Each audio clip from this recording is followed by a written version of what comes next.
This conference will now be recorded. Hang on a second.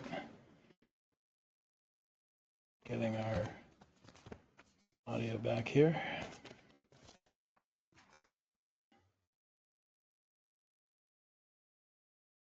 This conference will now be recorded. I didn't touch it, Pat. Well, Looking- that's very I'm looking in the strange. toolbar on the bottom right, there's an X by the sound. I'm glad he's saying it's very strange, because these are all Thanks. the things that we say to him. This is very strange now. It's not working. Oh, I'll come right up. And now it's been like 20 minutes and he's still saying the same things. Yeah, let's just one more time here. Yep. Conference is no longer being recorded. This conference will now be recorded. Good evening, the time being 4:46 PM. I'd like to call the meeting of July 10th, 2025 to order. Could all stand and say the Pledge of Allegiance? Pledge allegiance to the flag of the United States of America and to the republic for which it stands, one nation, under God, indivisible, with liberty and justice for all. Okay. We've got that. The first thing are announcements. Mr. Chairman, if you don't mind, I'll read Go ahead. an announcement for a recent donation from the Tilton Lowe's. The Board of Selectmen would wish to give thanks to the Tilton Lowe's for their generous donation of shrubs and flowers for the Welcome to a Historic Downtown Tilton sign on East Main Street headed into downtown. This donation helps us to continue to beautify our community. A special thanks to Joe and Wilma, who work at the Tilton Home Depot and the Tilton Lowe's for this donation. A special thanks to our chairman tonight, Vice Chairman John Scanlon, and Lowe's neighbor, we might add, who keeps it mowed and looking very nice. It looks very good. So with that, I conclude. Thank you, Joe. Thank you. Okay, we have some donations in memory of Donna Damon. We have $50 from Pat Constantino and Kim Souls, $50 from Jane Alden, $50 from Jean Thompson, $50 from David Rasmussen, $50 from George and Judith Rasmussen. And we'd like to thank them. Okay, the next thing we have on the agenda would be the approval of 6/12/25 minutes.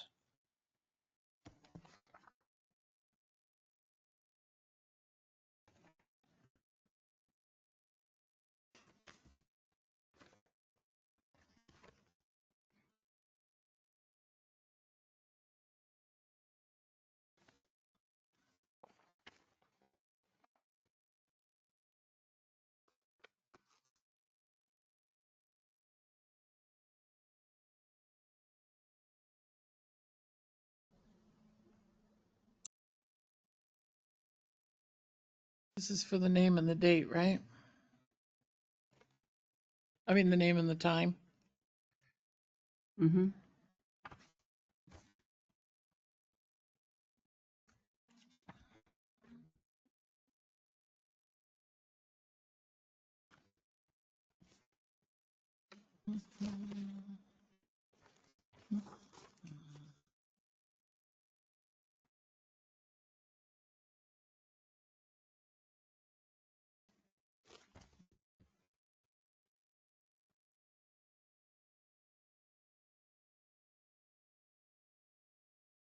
This is the one that she's corrected.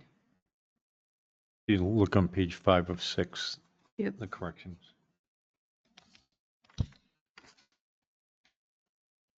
Make a motion, we accept the minutes as corrected. Second. We have a motion and a second. All those in favor say aye. Aye. Aye. Opposed? So moved. The next minutes we have would be for, It says 6/27. Mr. Chairman, but it's 6:26. Yeah. So the minutes for Thursday, June 26th. On the top of the minutes there, it does say June 27th, so that would be a correction that we'll have to.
I have a question. Go ahead. In the meeting minutes, it says on page 3, it says Selectman Adams made a motion to allow Archways to have their 2 public hearings, one on July 10th and one on July 24th. We're only doing them on the 24th. So I don't remember. Maybe we did say on the 10th and the That's what I thought we did. did we But say our motion was to have one public was it hearing on and one public hearing on the 24th, Right, correct, the original one. right? not 3. Yeah. That's what we agreed to. Yep. That's what should take place. And there will be one hearing, Mr. Chairman, on the 24th only. So, and in my. I think that needs to be a vote of the board, not. Right, well, We made a motion to allow 2 public hearings, one on the 10th, one on the 24th. If that changes from that, then we need to have a vote of the board. I thought Yeah. Chairman Adams called me and told me So to. the 10th, when we made this original motion, and that's why I'm bringing it up. When we made this original motion,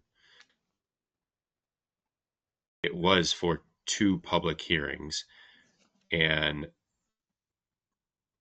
Donna Lane, I mean, they were all here, so everybody from Archways did already hear that there were a motion for just 2 public hearings, one on the 10th and one on the 24th. And so there was some confusion with what was going on. And that's obviously something that I'm not sure where their confusion came into play. But I mean, I agree with Catherine. We've made a motion. It was approved.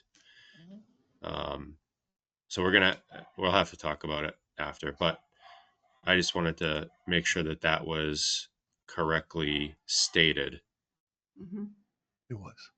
in these minutes. Okay. Just want to confirm that. That was my major issue with this one. Thank you, Eric.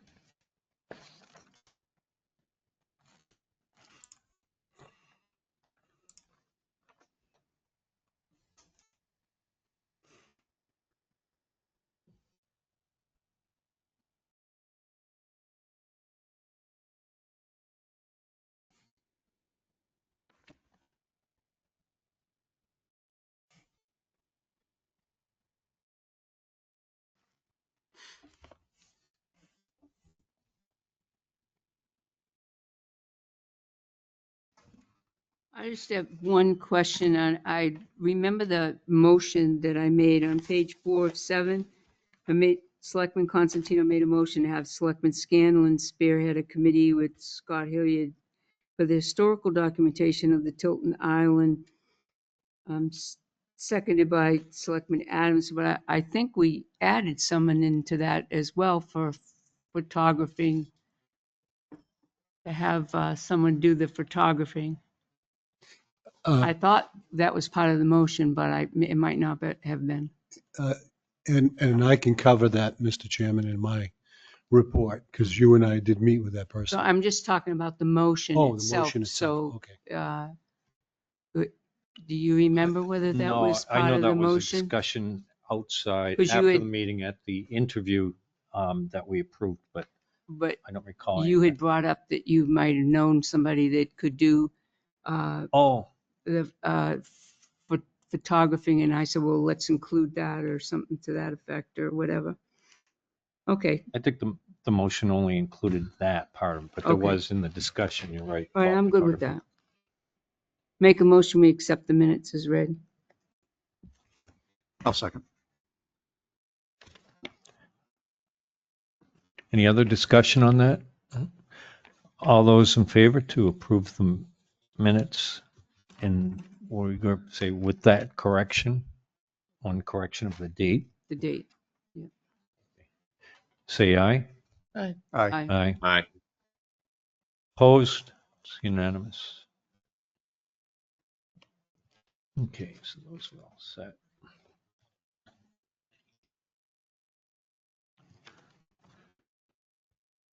Okay, the next thing we have Fire Chief Mike Sitar on request to make parking lot changes. I don't believe he's here.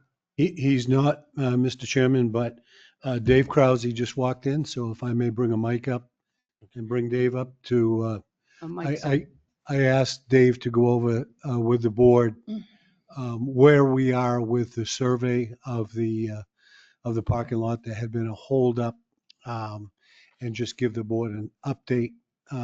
And at the same time, if the chief comes in, I'm not sure exactly what the fire chief is going to ask for. So I want to make sure that we sync these two together if we need to. Okay, well, I see we're only at 5 o'clock. I Right. think we have some other Yep. people here. Maybe we Members of could the public. Yep. Squeeze, did you have, if they have any comments or public? We have about 15 minutes, give or take. I don't think I'll need Okay. Mr. Chairman, members of the board, thank you. Ms. Dawson and John, you probably remember me from dealings in the past. I don't think the rest of you do. My name's Peter Graves, and I represented the Rogers Development Company here in town starting in 1987, continuing to 2023. By way of pedigree, if you will, I'm a licensed real estate broker. Spent a lot of time in various capacities, various boards. I've sat on the board of manufactured housing here in New Hampshire for 20 years. I was appointed by 5 of our governors to the state board of manufactured housing, hearing landlord tenant complaints. I don't profess to be an expert on much other than annoying my wife, but I do have some familiarity with building, manufactured housing, planning and zoning issues. Matter of fact, in ancient history here in town, I took the town of Tilton to the Supreme Court in the state of New Hampshire on an eminent domain case. So I have some knowledge of how things work in town. I have some knowledge of how things work with real estate. The 2 members that are currently employed by the Rogers family called me up and asked me to come talk to you today. They're concerned because apparently, and I'm only hearing one side, and I'm basically on a fact-finding mission before I make recommendations to the family I used to work for, that the building and land use officer in town is requiring manufactured housing building permits to now be commercial building permits. And that flies in the face of everything I know about construction, real estate, building permits, manufactured housing, and the town itself's ordinances. I can't think of a reason why manufactured housing would ever be considered commercial property. Its intent its description in both state statute and the town of Tilton zoning ordinance is as a dwelling unit, not multifamily dwellings, a single family dwelling unit. The town of Tilton zoning ordinance only allows manufactured housing in the RA zone. And if you read the RA zone's table of uses, there's not a single commercial use allowed in the RA zone.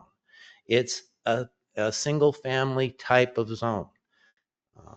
To suddenly lump manufactured housing building into a commercial application makes no sense. It's a Pandora's box. You cannot require ADA compliant bathrooms. That's a federal law. You cannot require handicap access ramps. You can't require sprinklers. It opens a whole Pandora's box of cross-wiring different codes in a zone that commercial uses aren't even allowed in. So I'm looking, and I was hoping maybe the land use officer would be here to explain the position that they seem to be taking, asking for a commercial building permit. Apparently, and again, I'm only hearing from the Rogers side, that the land use officer told them because they're a commercial applicant, because they're a partnership, Rogers Development Company is a partnership, that it now becomes a commercial use. Well, my response to that is that's any legitimate builder or developer that ever does a subdivision in New Hampshire. In the town of Tilton, is every subdivision where the builder builds a home for profit going to require a commercial permit? And if so, well, why the heck do we need residential permits? There just seems to be a whole plethora of things going on there. And I don't understand, despite, again, over 40 years of working in real estate, what the mandate is. And again, I was hoping for an explanation. I was hoping to have some feedback from the land use officer as to what is the game plan here. I know that commercial permits require more upfront costs. Okay, if the town needs to adjust its building permit fee schedule, then great. But you seem to be using a very large hammer to fix a clock. You can't fix a clock with a big hammer. You need a small hammer. So adjust the fee schedule if that's what the case is. If it's too expensive for the manufactured housing inspection process, which again, that doesn't make sense to me because the inspections for manufactured housing per state and federal law are the slab, the tie downs, the plumbing and electrical connections.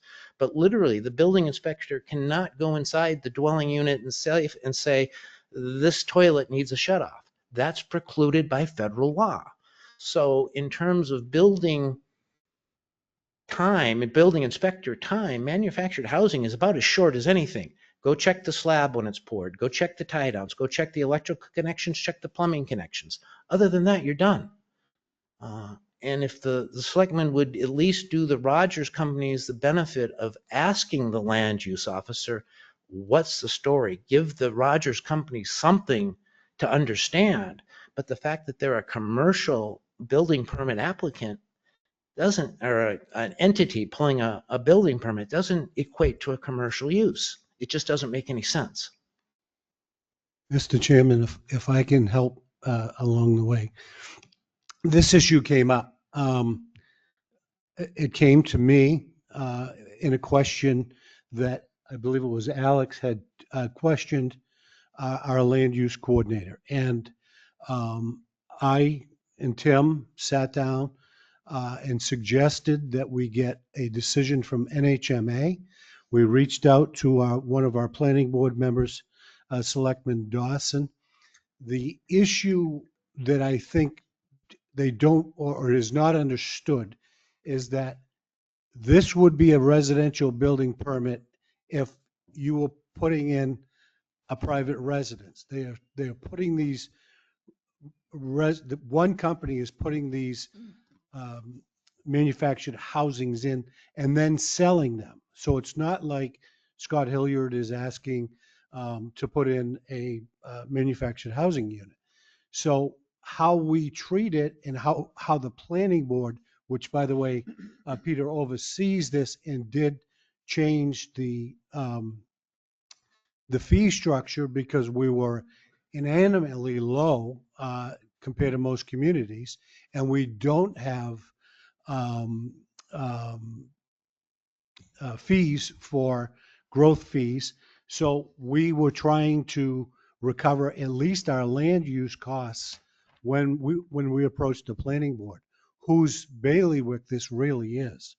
They are the ones that make the decision on the fees and the permit structure of the fees, with the understanding, as Peter has said, that we follow state regulations and guidelines.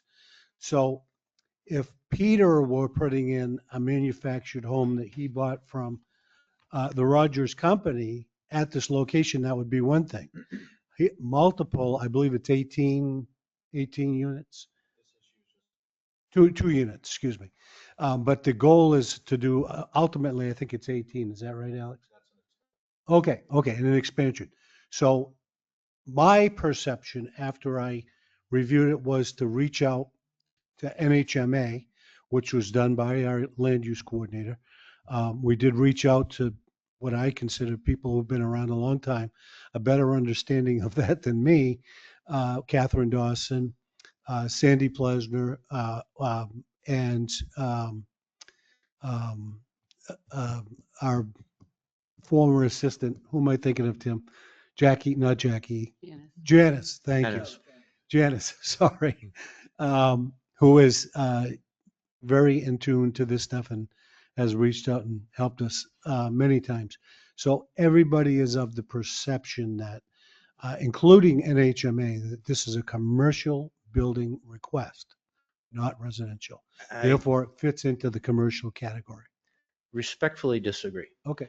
Every single builder, and I've built a lot of houses in a lot of communities, anybody who ever subdivides a piece of property is doing exactly the same thing that you just described, and it's all residential construction. Any entity that ever subdivides or does a condo project, they're putting up units and selling them for profit. Mm-hmm. That does not that does not constitute a commercial structure. You're talking about a structure permit. On your own building permit application, Right. examine it. Right. It has manufactured home under the residential category. Correct. You cannot, in the RA zone, the Rogers companies cannot do what Camelot Homes does. They cannot put a unit up on the side of the road and say, buy this home for $49,000. We'll take it somewhere and put it on your land. That is precluded by your zoning ordinance, and that is what you're describing. What they're doing is they're putting up houses for individuals to live in. And that is absolutely no different than any subdivision or any condo project I've ever been involved in. You're talking hundreds of homes. I've pulled hundreds of building permits in this town, and every single one of them, with the exception of Walmart and the two banks, residential.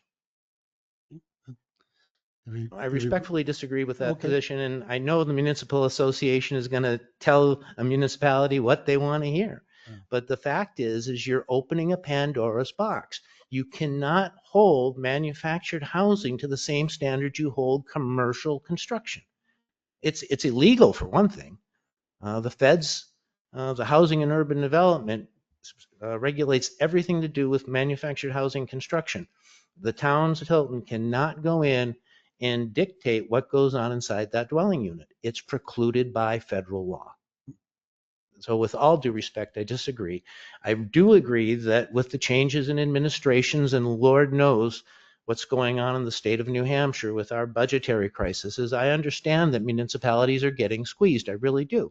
And again, if you need to adjust your fee structure, because I can remember thinking, how come I'm only paying $150 to pull a permit for a mobile home in Tilton when I'm paying over $500 in Nashua? I didn't want to look a gift horse in the mouth. Sure. That's certainly something that you folks can adjust with a fee structure, but you're trying to create an entirely different classification of real estate. And I think that exceeds anything in the town's mandate.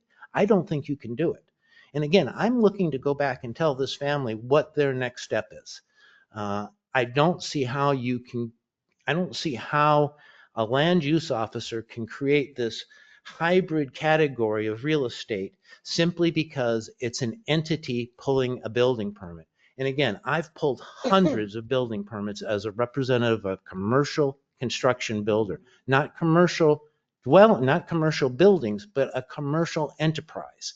Every house in New Hampshire at some point was built to make a profit. Mhm. I mean, let's be real. So I'm not sure that we, as the select board, have the authority to override the planning and zoning department, but we can, I think we need to look into this Get a, and maybe have Well, some discussion. You're creating a problem with your own zoning. Your zoning does not allow any commercial use in that zone. And I think the zoning is tied to the master plan. And to monkey with those, you're talking about town meeting in March. Mr. Chairman, if it's any help, if the board would direct me, I would reach out to legal counsel specializing in this area and get an opinion, which we could give to the planning board. But I believe that we are on solid ground.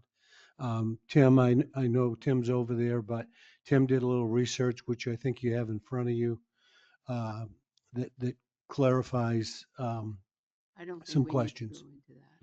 I think, we yeah, answered what the we do is question already. Yeah. that I think we can take another look at it, but Okay. this is, it is the planning board that controls that. We cannot just go and, is Right. that correct? We cannot just go and This is a override their planning board rule, issue. but we can ask that they look into it more. I would appreciate that. I'm you- sure the Rogers family would appreciate it, Mm. but look at your own history of what you've required of builders subdividing or doing condo projects in town. Show us evidence that any other entity has been subjected to this, or it looks awfully discriminatory. Is there a way to, or would it be appropriate for the next planning board meeting for you to come in? And I don't want to It's tie you guys up with inappropriate. time. And I know Alex here has copies of the past dozen or so building permits that have been approved by the town. I don't know what's left of the records I kept. I was pretty anal retentive in my record keeping. But like I say, I could go back to 1987 in that office. Every single permit has always been residential. And I think there's so many crosswires between state law, your zoning ordinance, the planning ordinances that the project was originally approved under. It seems like it's quite a Pandora's box. How are you going to hold a residential structure built off-site to Tilton's commercial inspection codes, building codes? It seems like an awful crazy convoluted way to get more money for a dwelling unit to be established. We need to refer to the planning board. And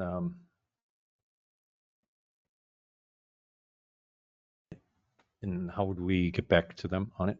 And time-wise, how would that Well, I think proceed? Scott has gathered a bunch of information. Scott can so get the Can I back to make us. one other coordinator- Information. request And of the board? the nice thing about this is everything that you're saying, we do have access, will be on the Sure. tape and Well, everything. so one they can other read it. reference, one other resource might be the New Hampshire Manufactured Housing Association. They've taken up, I don't know that you could call them class action suits, but they've taken an amicus position in court actions before under issues like this. The executive director's name is Karen Susi. I don't have her office phone number, I'm sorry, but she's in Concord at Eagle Square. Okay.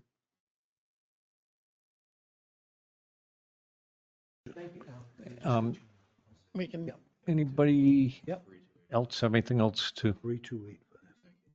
Thank you. Nope. say on this? Planning board. Thank you for coming in. Is that it? You're all set, Scott? Okay. You got the information? Yep, And I we do. can I take do, a and look I've at- yeah. got some of the past that building permits Alex provided me with, and I can give those to the planning board if there's any question Mhm. once we sit down. Karen Susi, her office number, 603. You can't single 629. housing out. Yep. for this 9369. kind of procedure. Okay, great. Thank you. Sounds like a good week. Yeah, thanks, Thank you Peter. for your time. Thank you. And I forget the other names there. Oh, good. That gave us time so, Yeah, catch the chief. yeah. So, Well, the other chief, there's two chiefs here now. So we have Chief Mike Starr here on request for make the parking lot changes, and we also have Steve Kraus here for the parking lot update that we've been working on. So if you guys want to come up here, it probably makes it easier. And yeah, mic's on. The mic is. We might have another microphone. They don't mind. We want it. Take Tim's. Take Tim's. How come we don't have Eric's? Yeah, it should be there. I know you haven't seen that yet. I have no. Nobody has one.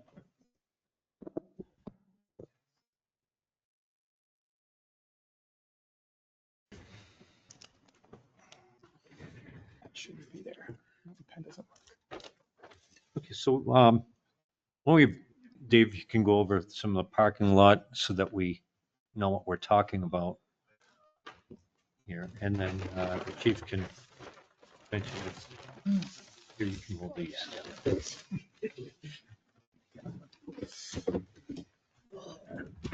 What about toxic waste? Yeah. Another one? Thanks, John. Just an elaboration of what we had last time. We talked about adding this area, and I know I've had discussions with Scott. The town of Tilton is missing a couple deeds over there. What I call the Sawyer lots. There were 2 lots over here that the town purchased in, I want to say 60 or 61, from John Sawyer and his wife, allegedly purchased. There was quite a bit of record of it in the town annual reports. Talks about expending money for parking and also for the purchase. There's no deed ever recorded. So that was kind of one of the glitches we ran into is so there's a piece in here and a piece here where the town actually has no marketable title. I'll be making some notation to that on the plan. It's probably not a huge issue because you're never going to mortgage it. It might be something that would be nice to get cleaned up, but nobody's made any claim to it. It's been going on for 60 plus years. So, you've got a pretty good of record if it ever came to adverse possession or anything like that. I did have an issue with this line, but I found a second deed coming into the fire district just today. So that kind of cleaned this up. So the fire district line comes up along here, goes up along the railroad, which has a fairly irregular boundary along the tracks. It hits various distances for whatever reason the railroad chose back in the 1860s. So this is the one lot that we had surveyed last time that town owns. These 2 lots, and then you also have this lot here.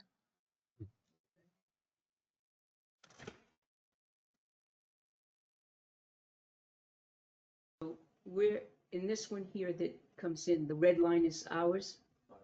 The dashed line is the edge of the railroad right away, and where it incorporates with a town-owned parcel, it's a solid black line. The blue line is the edge of pavement, if that helps some. That's ours, the edge of our lot. Oh, the black line is our lot right here. Yep. Got it.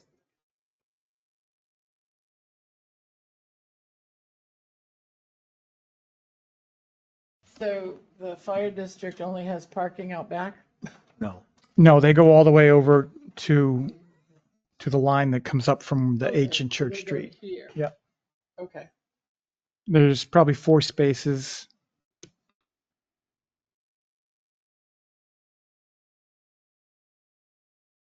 That's the building itself. That's the building. Okay. So what is this? It says gravel area and then there's a black line around it to the left, Yeah, the black line is going away. but it goes right straight through that building. It used to. I found another deed just today that cleans that up. Cleans it up. Okay, got it. Yeah, you don't have the scribble marks. I just did that now. technical stuff, you know? So it looks like there's, I believe, 11 or 12 if you add the two pieces there of parking spaces on the fire department lot. Sure. Under our assumption from what we could find and know and looking at the town maps and stuff like that, our thing looks like what we thought it looks like this, so that we owned like 2 spaces and you're saying that we own a little bit more Yep. out to this way. What we were looking to do is because we've put some reclaimed gravel back there so we could have staff parking. When we have a shift change, we have like 13 vehicles in space. And so there's not enough parking. So we try and park some pickup trucks or whatever back there, whatever the guys are driving. And people park in all these spots and all these spots.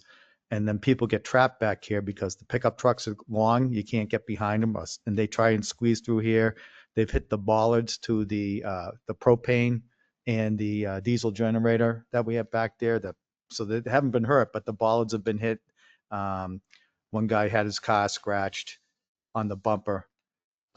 What we were looking to do is eliminate a couple of parking spots to create a pass through so that people aren't trying to squeeze behind the fire station. So you want us to eliminate a couple of hours so you can have more? We want to be able to park all our employees in Oh. one place. Yeah. But you want No. to keep the way that remember we pitched it Yes, last so- time. You want to keep it the same as it was, the 2 and 2, so you got 4. And this is what we looked at last year. Me and the lieutenant went out and we tried to find this line, and that's what we wanted to open up there, right? That's what Yes. you're saying, yeah. It's the Yeah. same as what you're saying, but you're obviously finding that there's more More spots space. than what this is, and you're not asking to So take those spots. You're what's- just saying, What Can- he's what's saying fine. is that we Yeah. own more than what we think we own. Yeah. He may want them, you know? no, Yeah. you may want them. Well- You're right. I mean, but if you do that probably before, he probably would have made that. You probably would have just kept So it. now you have 4, 8, 11, 12, 12. depending, yeah. And you guys, we have 12. But access is, Right. Access is an issue.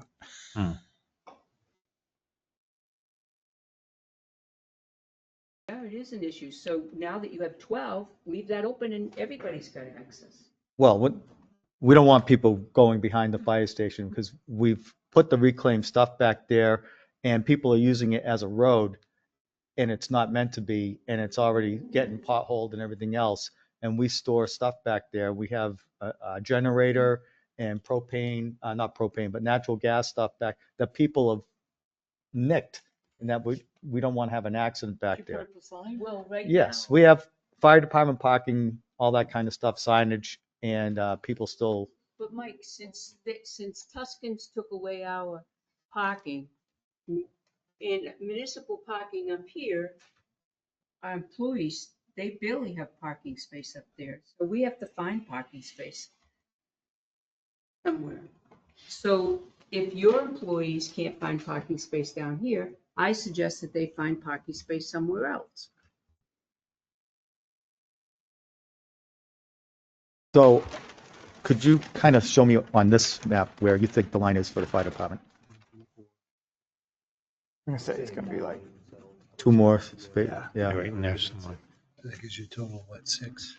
Even if we use all 2, those 3, 4. spaces for our employees and visitors, there's still going to be an access problem to the rear rows. And that still needs to be fixed. Where would it be on this side now?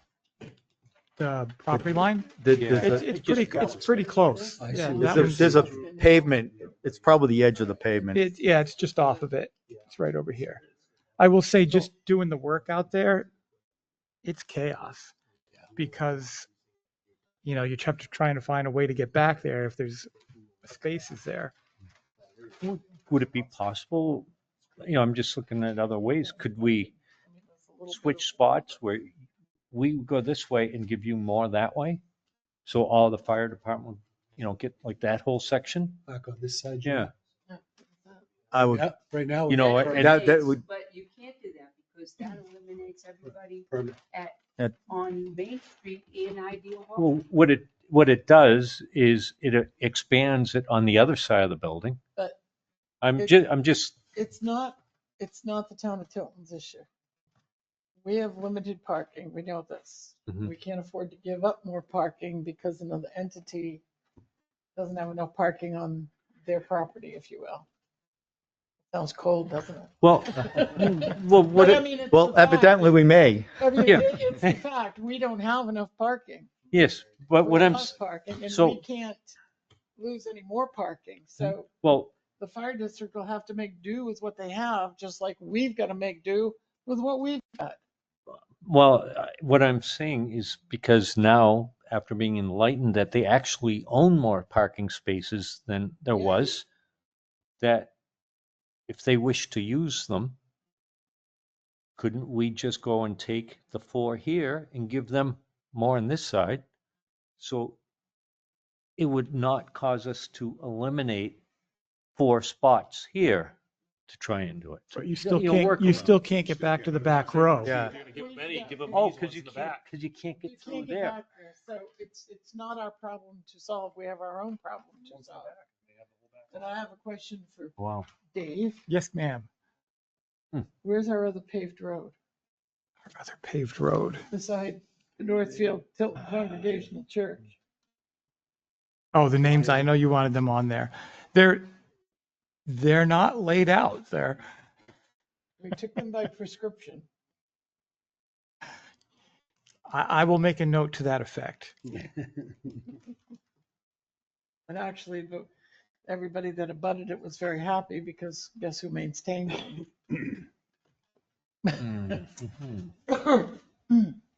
I was happy to find the deed for the other half of the fire station, Yeah, so. I was happy you found it too.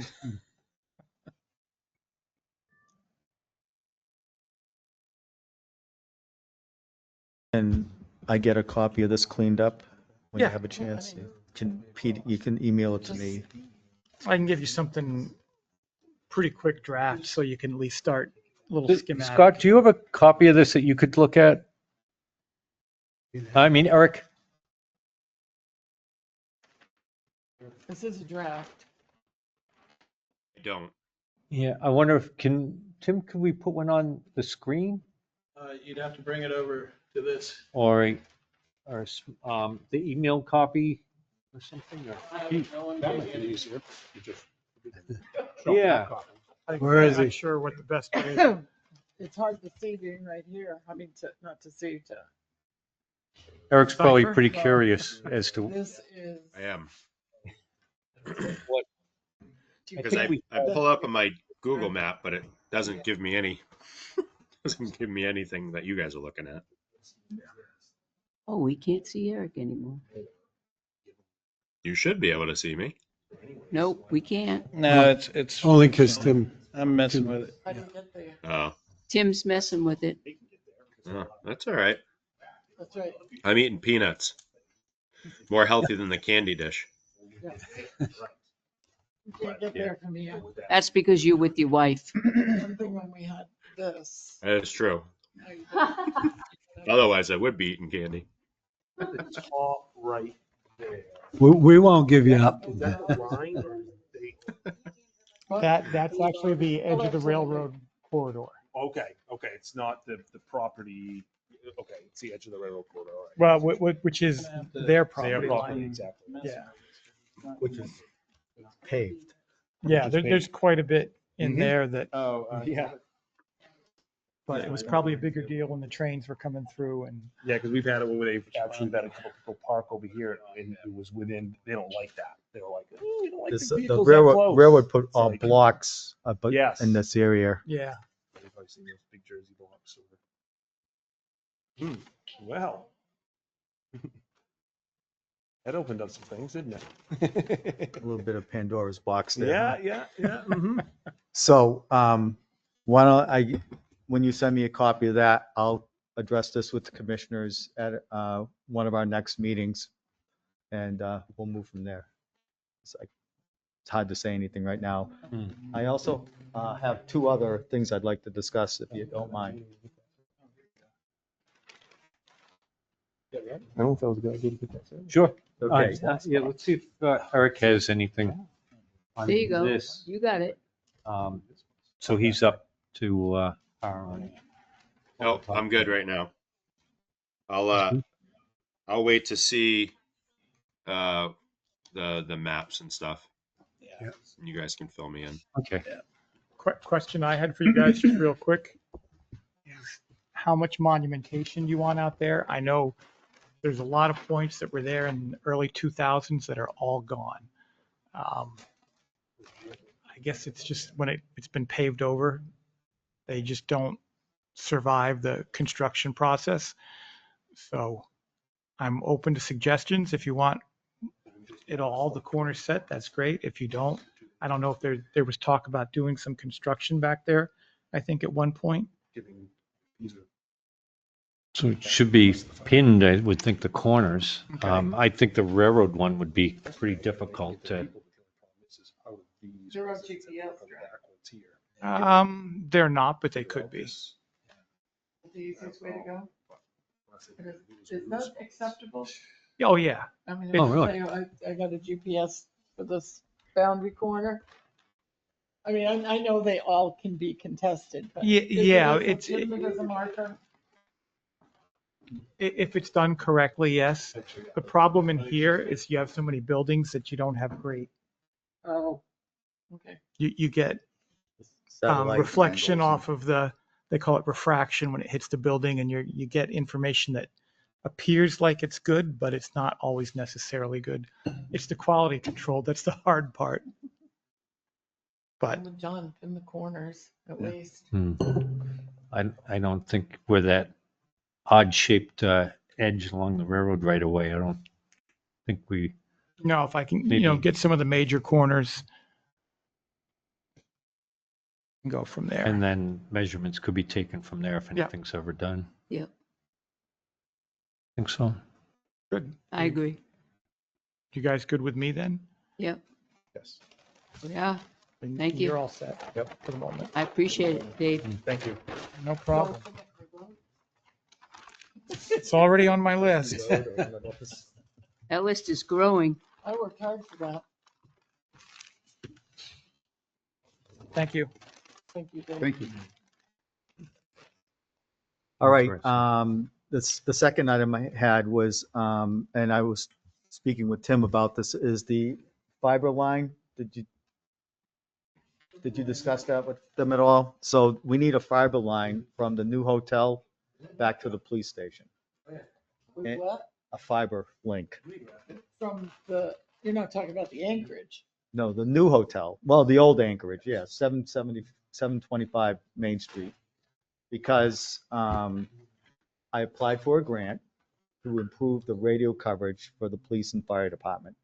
I got the grant, but one of the things that makes this system work is a link between the receivers and the repeater, the voter repeater, which is up on Shed Road. And the way to get there is a fiber link from the hotel to the police station. Then it goes through a microwave link up the Shed Road to the voter on the repeater, and then it gets repeated on the radio system. But isn't this a fire? No, it's the Tilton Police and Tilton Fire. It's the police We frequency. already have There it, is no Tilton Fire. It's Tilton Northfield Fire District. but we correct. already have a really good fiber link Going to Belknap going to Belknap. It's- Why would we need, because Shed Road. you have Shed Road. We That's have where the Shed Road. repeater is. and we have, You have a receiver on Belknap Mountain. yeah, You have a receiver at Pleasant Street in Franklin. You have a receiver up on Shed Road. and now you want us to have one at the new hotel. You will have one. I paid for it, or I received a grant Is for this it. for And now, fire or so you police? want us to, how So much is this gonna cost the town of Tilton? installation fee is, Because it's gonna cost us. it looks like $1,000 for installation, and the monthly recurring fee is like $190. Actually, I think the last I saw was 280, and that was before tax. $280 a month forever? Forever. And we own 66% of that $280. The town will, yes. So Hmm, I think it's only fair that the No. town pay for it, and I'll tell you why. no. Go Well, ahead. before, I'll tell you why. You're saying no, but I'll tell you why, and it Okay. sounds reasonable. Hmm. The fire district paid for the tower that the police department's radio system is on. We paid for the shelter that the equipment sits in. We've paid through either the fire district or through grants I've written for and received for all the additional receivers. And we've been paying for the electricity to run that repeater for the police station since it's been installed. The electricity cost alone for up on Shed Road is over $3,000 a year. All you have to do is pay for a fiber link. And I've done everything else for you. Or the fire district has done everything else for you. But as a member of the fire district, Tilton's paid 2/3 of all those costs.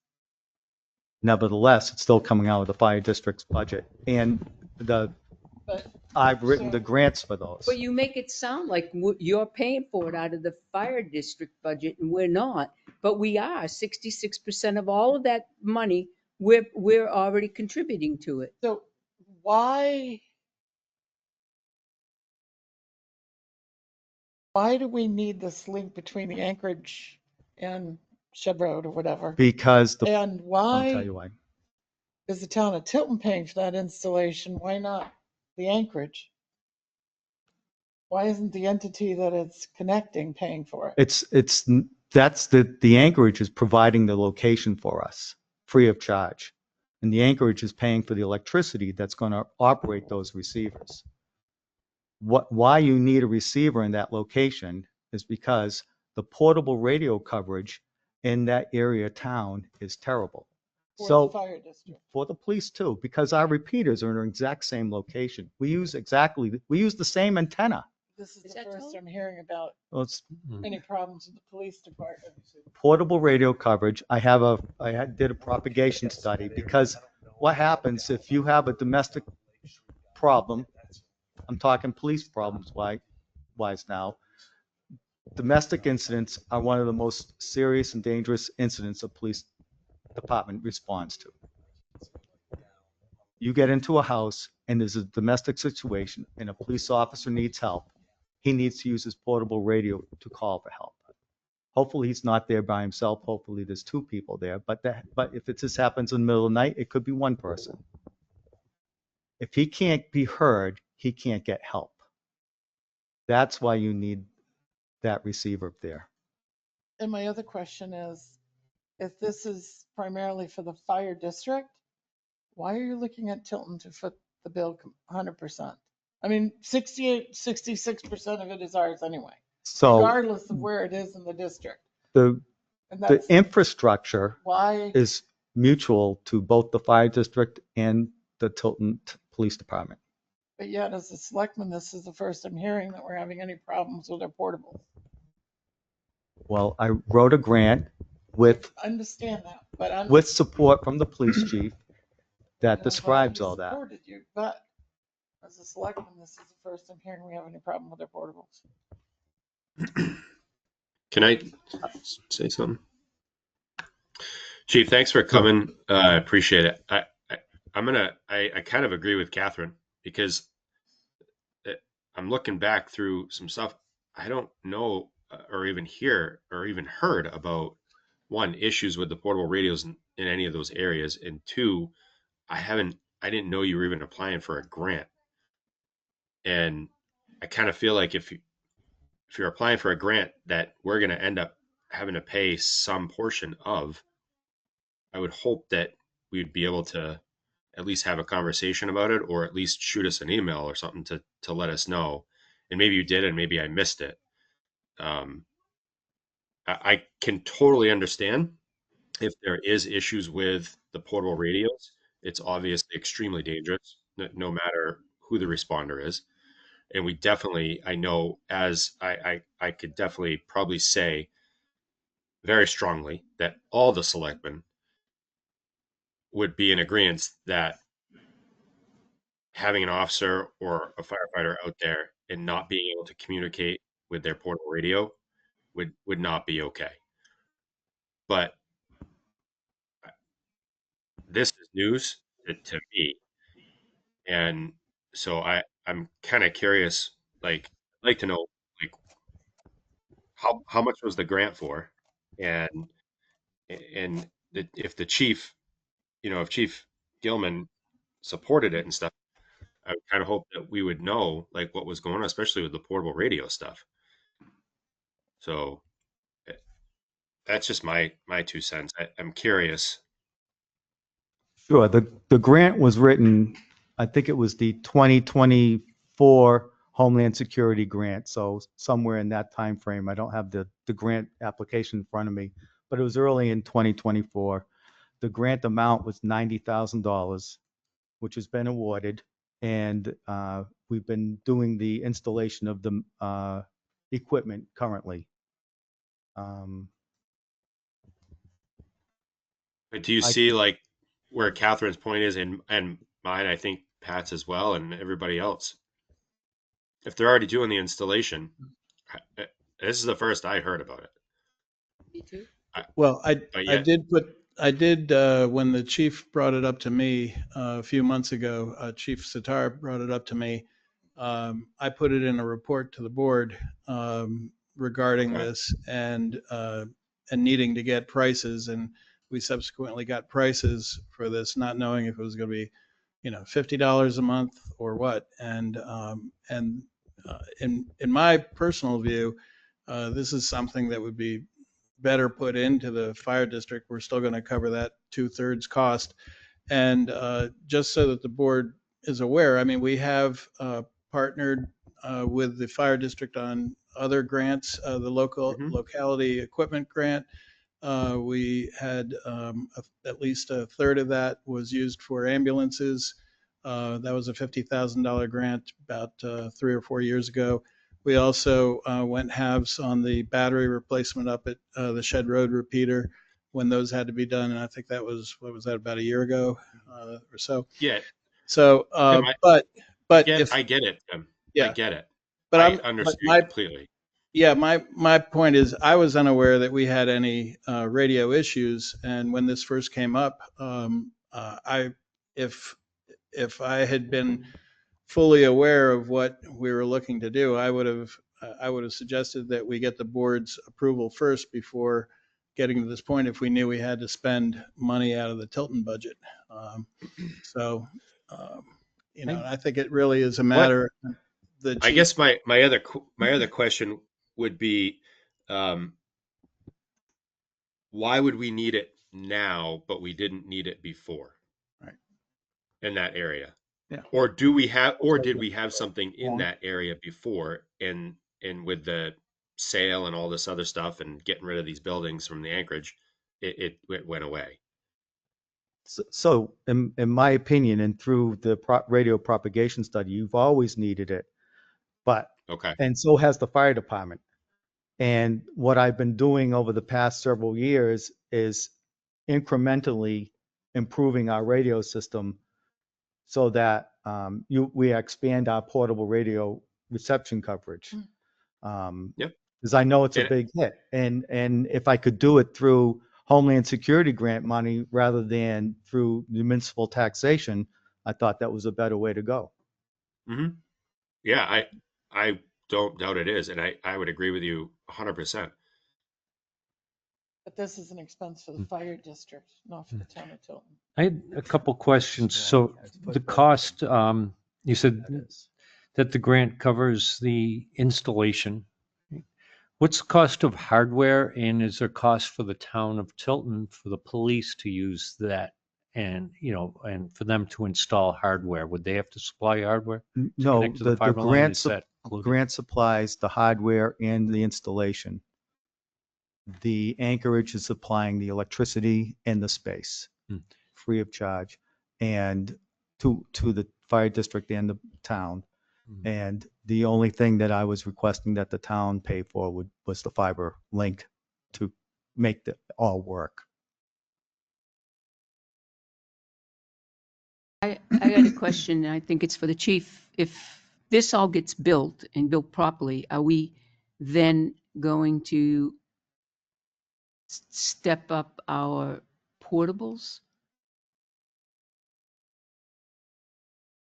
to upgrade them because they're either not working or I didn't know that we had a dead area in that area, number one. Number two, because I live we've right there. been very proactive in getting our radios in sync with the areas, especially over on Caliph. But will we need in the very short future to upgrade some of our radios because of this upgrade?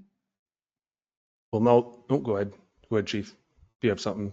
I was going to say that the portable radios will not need to be upgraded because of this. His portable radios last about 10 years. You got to replace them whether due to use. It's not upgrading them, it's replacing them. That has to happen with portable radios. Yeah, so those radios, those are new radios anyways. That was a grant that Tim and Jeannie had put together, and those are only probably a couple of years old. So the radios are nothing. It's really just where are they going to connect to and bounce and get that coverage. Which was a huge help, Shed Road was huge. I mean, we were having a lot of issues. We were having issues over on the east side where we're talking about. Right. But now we're talking about a hotel that obviously you're going to have a lot more venues, weddings, things that are going on. I don't know exactly what we're going to be able to do inside of that building or anywhere in that area. Now your Lake Ave, Contagiani, any of those places down there, he has received that studies that show the dead zones in that area. When we talk about police, we're talking about a lot of the motor vehicle stops that are on Route 3. Those are good, but we're not talking about going down towards the lake in those spots. Obviously, the chief is going to go for a grant like that. He reaches out to me and says, "I'd like your support. This is what we're looking at." As a chief and as a new chief, maybe I should have then stepped forward and said, "Hey, I am giving support," because obviously he's putting the work into doing the grant. Anything that's going to help public safety, it's going to be great. I'd hate for us to go down to a fire call. We've had fire calls many times, structure fires, police calls down in that area. Can I say definitively that we'll be able to get through? I would hate to say no. We didn't do the grant. We didn't, we decided not to go forward. I know it's a lot of money. I also don't know exactly how dead our radios are good. They're great over there. Do I know down over where the lake is? I don't know. We don't get enough calls, but I'd hate to say that they're not going to. And also, I don't know the hotel when that's fully built and we're in one of those rooms or in the back pool area or down by the lake if we're going to be able to get service. So I did support that. I wrote that letter. And then I thought in my mind that you guys were all up to speed. Because, I mean, I wrote that letter or at least gave it to the chief. He reached out to me in December 19th, or I wrote that to him in 2023. So, I mean, this is a while ago. This isn't just 6 months ago. This is a while ago. And me assuming that there was some talking, which between what the money is. I'm not looking, I guess, and lesson learned on my end.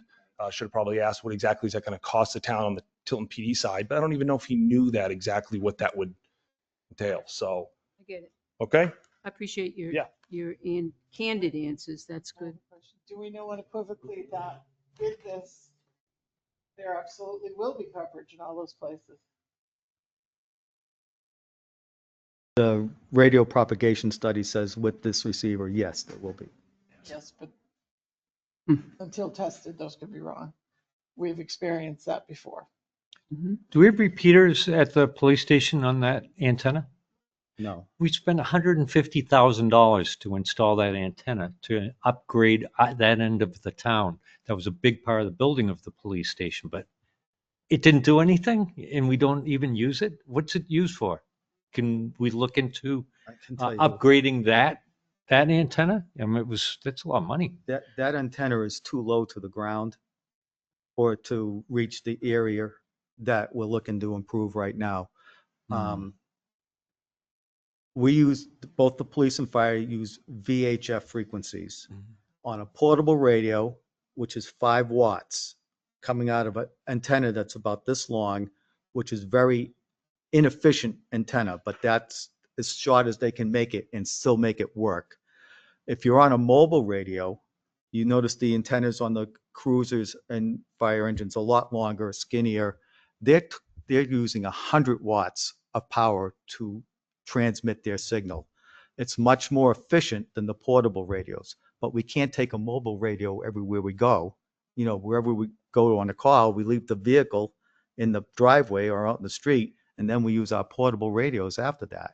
That portable radio is our lifeline in many cases, and that's why it's so important that we have great reception for our portable radios. And that's why you need all these additional receivers to make the system work Having said as that, efficiently. one of the questions, I thought our portable radios at the police department have also go through like a relay thing through the police cruisers. Oh, He's I talk- used to have repeaters in the cruiser, but we- Yeah, he's talking about an internal repeater. Regular repeaters.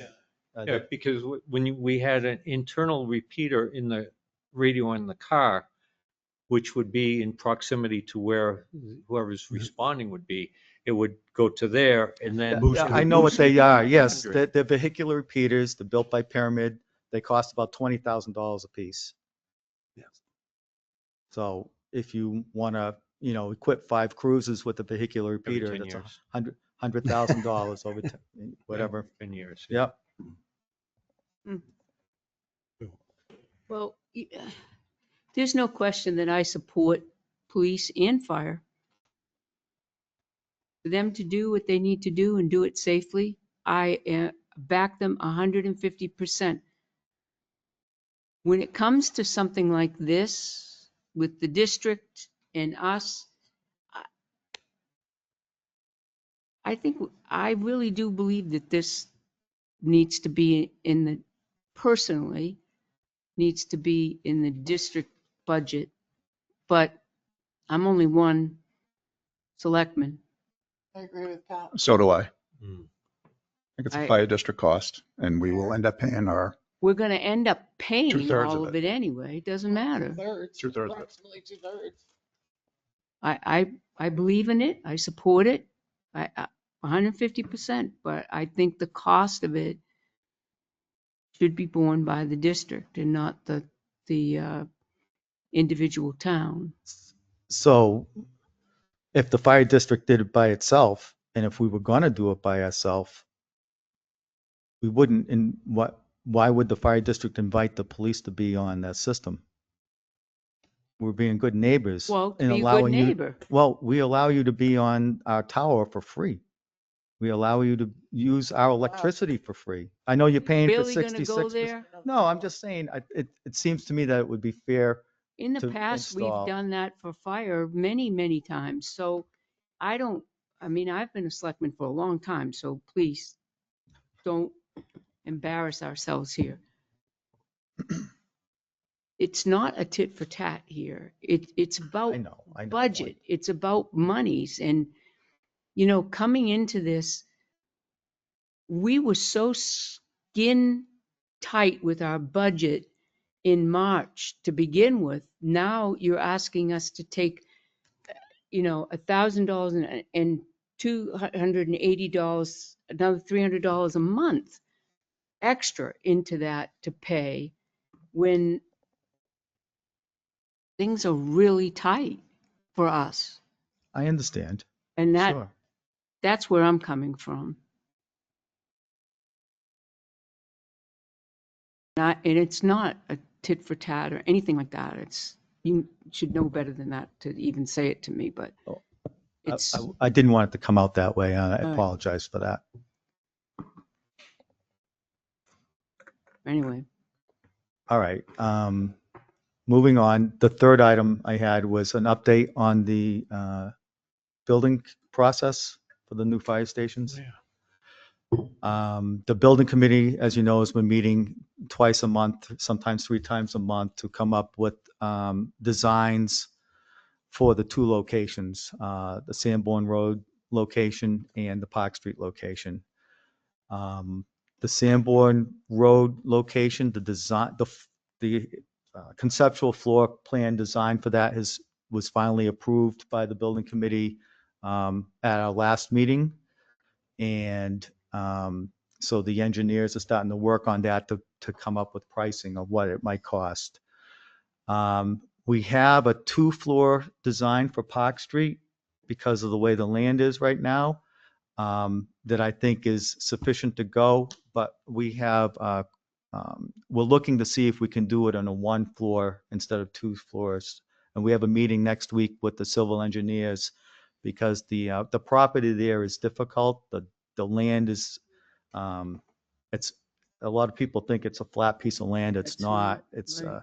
sloped by 6 or 7 feet as you go down towards the corner. That's just concrete. Concrete makes everything flat. It does, you can for sure. And, but it all comes at a cost. And I think they're talking about they have to remove a lot of fill and then bring good fill in and then put the concrete on it. So we're talking with civil engineering to see if we can do it more effectively and more cost efficient in a 1-story solution. Hopefully more, but we won't know until we have those conversations with the civil engineers, and that's next week. And if we can't go with the 1-story solution, I think we're pretty close to having the 2-story design all set. If we have to go with if we do decide to go with the 1-story solution over on Park Street, that'll take a little longer because we don't have a 1-floor floor plan concept done yet. But once we get the Park Street done, whichever way it's going to be, we'll be able to get a number not to exceed for the March meeting. And I hope to have that number sooner rather than later because I think we need to have community discussion about the cost of what this could be and the process of what how long it's going to take. And I know the commissioners are trying to put committees together to finance the project, what's the best way to finance it. And I think they also want, and maybe Commissioner Sattler's reached out to some of you looking to help publicize, public outreach on what the building committee comes up with in the end. I'll support. Yeah. So I think it would be really nice to have a couple public, like a showing of where you're at with it and announce it, like we did with the police station, Yep. the Riverfront Park. I think that one we had probably a dozen. Or at least. Pat Clark led. Sure. We had quite a few for the police station that were very well attended. And they got down to tweaking, the public wanted to change the roof and everything like that and bricks and Yeah. things. But it allowed the public to kind of voice stuff and maybe make some amendments prior to going to March and, putting all your money on the table. yes, the plan is to have a big public outreach. Once there's really nothing to have an outreach with it now because until You don't know now the we didn't numbers. even have Yep. a conceptual floor design Right. for either place. Until you have that done, Mm. there's really nothing to talk about. So we hope to have that done very soon and then start the big public outreach. Yeah. Having many meetings. I know the chairman of the building committee will probably have a bunch of them at the library, Yeah. the Hall Memorial Library downstairs. Mm-hmm. And again, if anybody has any questions, they can reach out to any one of us, Commissioner Sattler, myself, or Paul Blaisdell. We're happy to answer where we are right now, but I'm kind of telling you where we are right now. Anyway, We're so- almost at that point for the. That's really nice. I'm excited about that because it's really to present two at the same time. And I've always said that it's the only way it's going to work is present two at the same time, and one in each town. And I'm a go. We have 2 fire stations right now, and I don't see us having any less Nope. when it's all said and done. No, Well, 1+ sort of fire station. It I barely totally- fits now. totally agree with you on that one, Mike. Yep. But I will join in on those Mm. discussions and forums and be a part of it. Any other questions that anybody else might have out there? All right. No, I think we're good. Yeah, Thank you thanks for having coming me out. tonight. Let's It's gonna figure be out that 45 whole parking. minutes. Yeah. Let's see if we can figure out that parking somehow. Yeah, All right, thank you. thanks, Mike. Is Thanks, chief. Have a good night.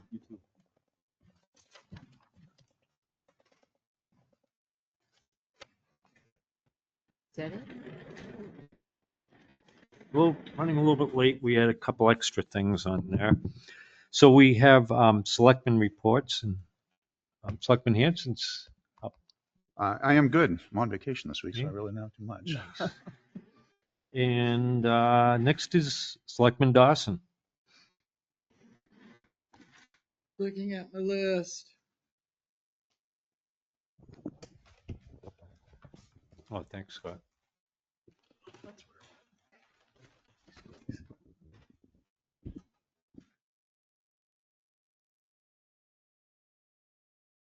You using your phone to No. look at a list? Like, yeah, I make notes in it to remind myself. Oh, my word.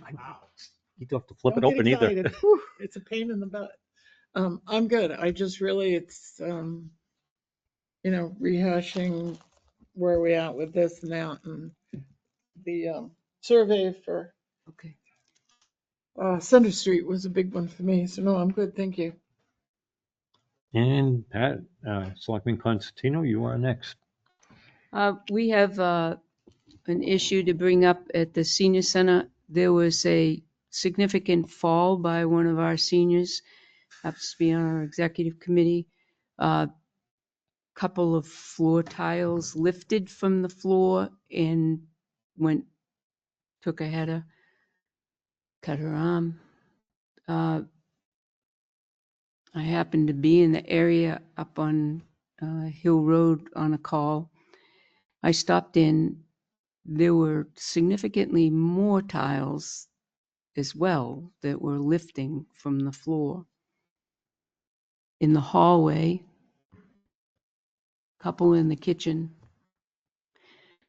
So I came back, spoke with Tim and Scott, and reached out to Lowe's to see if we couldn't get quotes and whatever, but it seems to me that, and I can't figure out the records. I know in our minutes of 2020, May of 2020, we had replacement of floor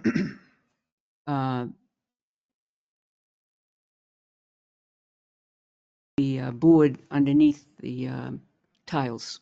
So then the tiles came in after that in 2020. So these can't be that old. And yet they were lifting. And so I asked the manager if we couldn't get an accelerated quote to see what could happen sooner rather than later, because it's really a safety issue in the kitchen and the hallway. So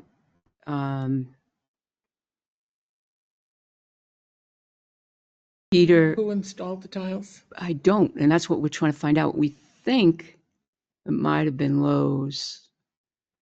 We're still looking at, or Home Depot. Home Depot, Wasn't Home Beautiful due? no, Home Depot installed the original tiles back when we opened. They did the original ones as a gift to us. But then there was an issue, remember, with the floor and jacking the floor up. And we lost a lot of tiles when the floor had sunk in the kitchen.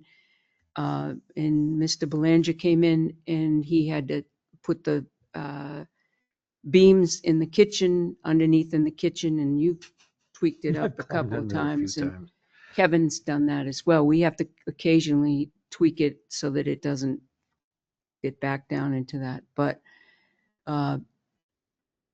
that's when the underfloor went in, and then the new tiles went in. And I believe it's either Home Depot or Lowe's, but not sure. But What kind of tiles they are? Are they They're ceramic? VCT. Are they?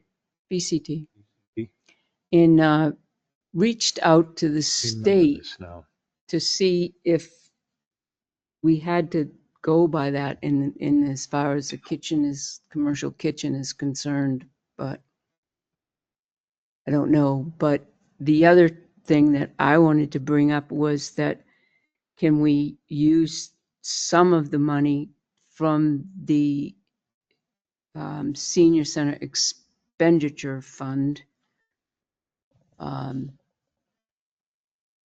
There's $7,700 in it.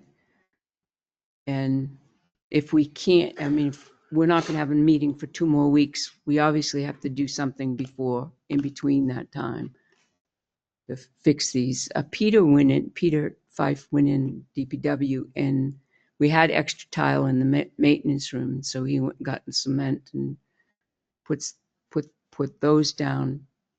Hopefully no others around it will come up, but he said the floor was a little damp underneath it. So the flooring was damp underneath it. So anyway, so what did we talk about as far as not to exceed with the expenditure and would, So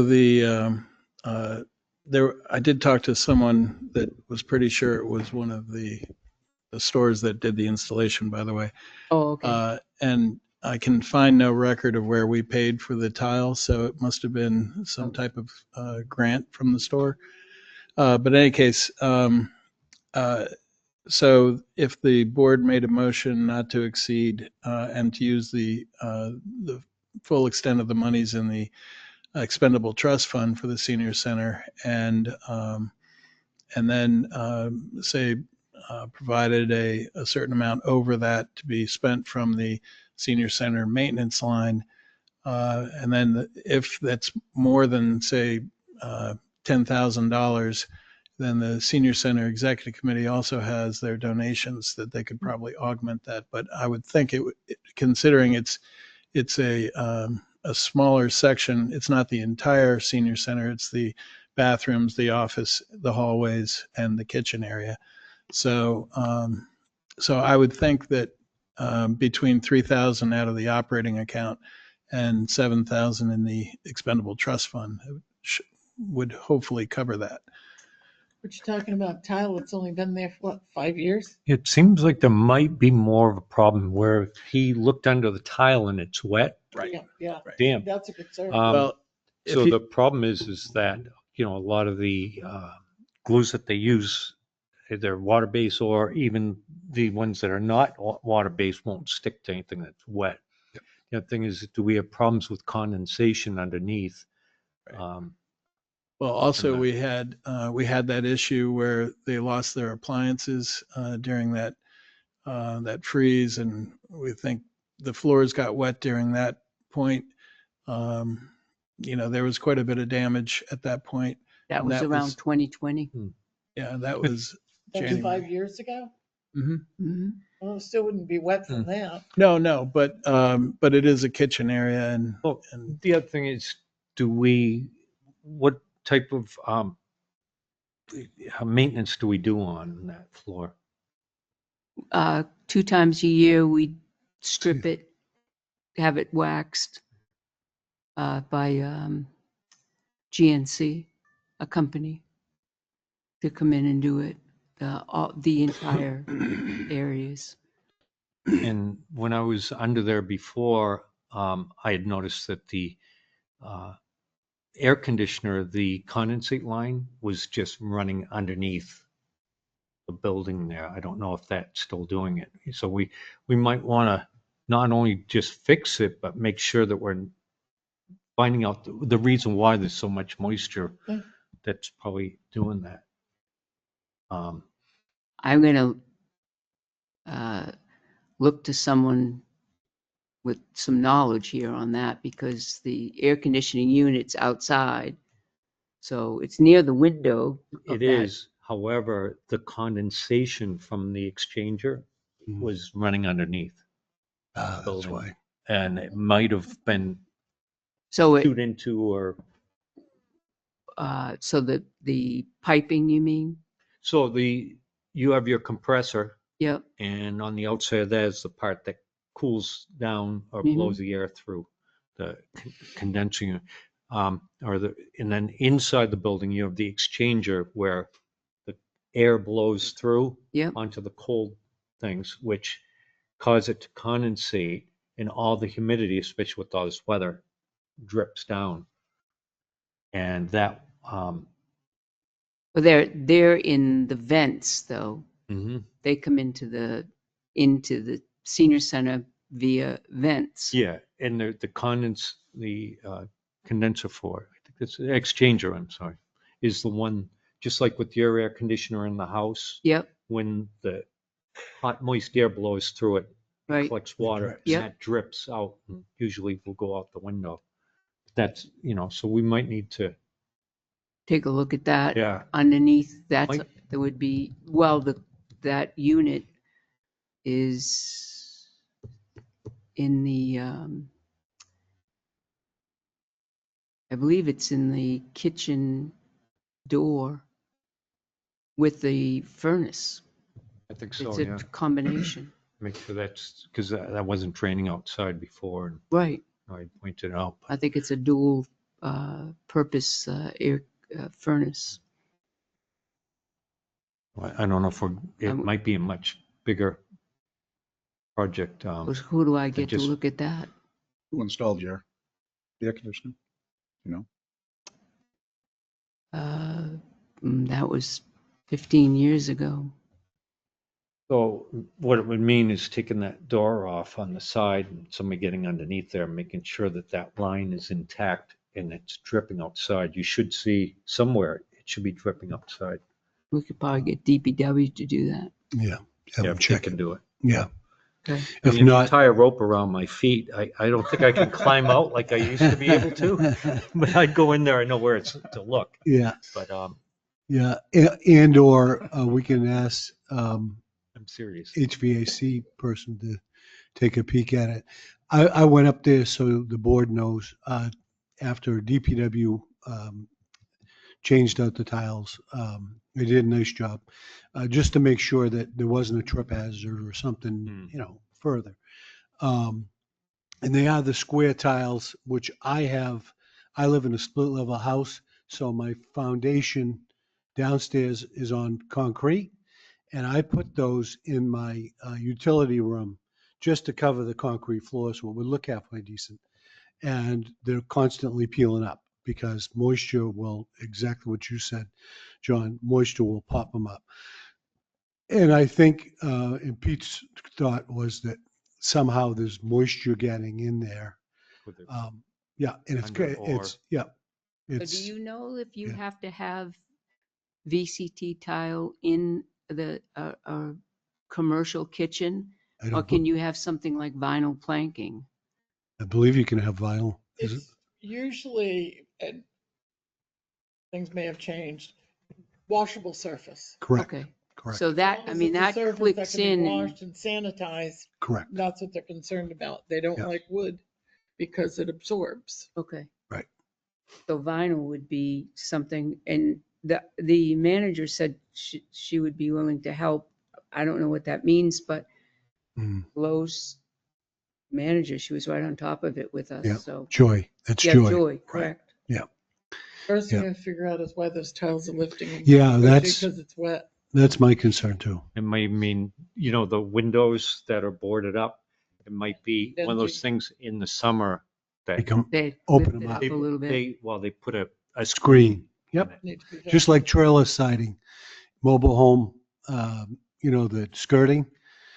Most of that now, I used to live in a mobile home, so they'll put they build them now with a venting process so that the underneath Airflow vents. through it. Right, so it'll keep it dry, but that may be where the problem is. That's what I was thinking too, John. So, Can you put sheet stuff in so it never, I don't know. I don't want to get involved in the material? I don't know. I am completely open to suggestions because I do know downstairs it was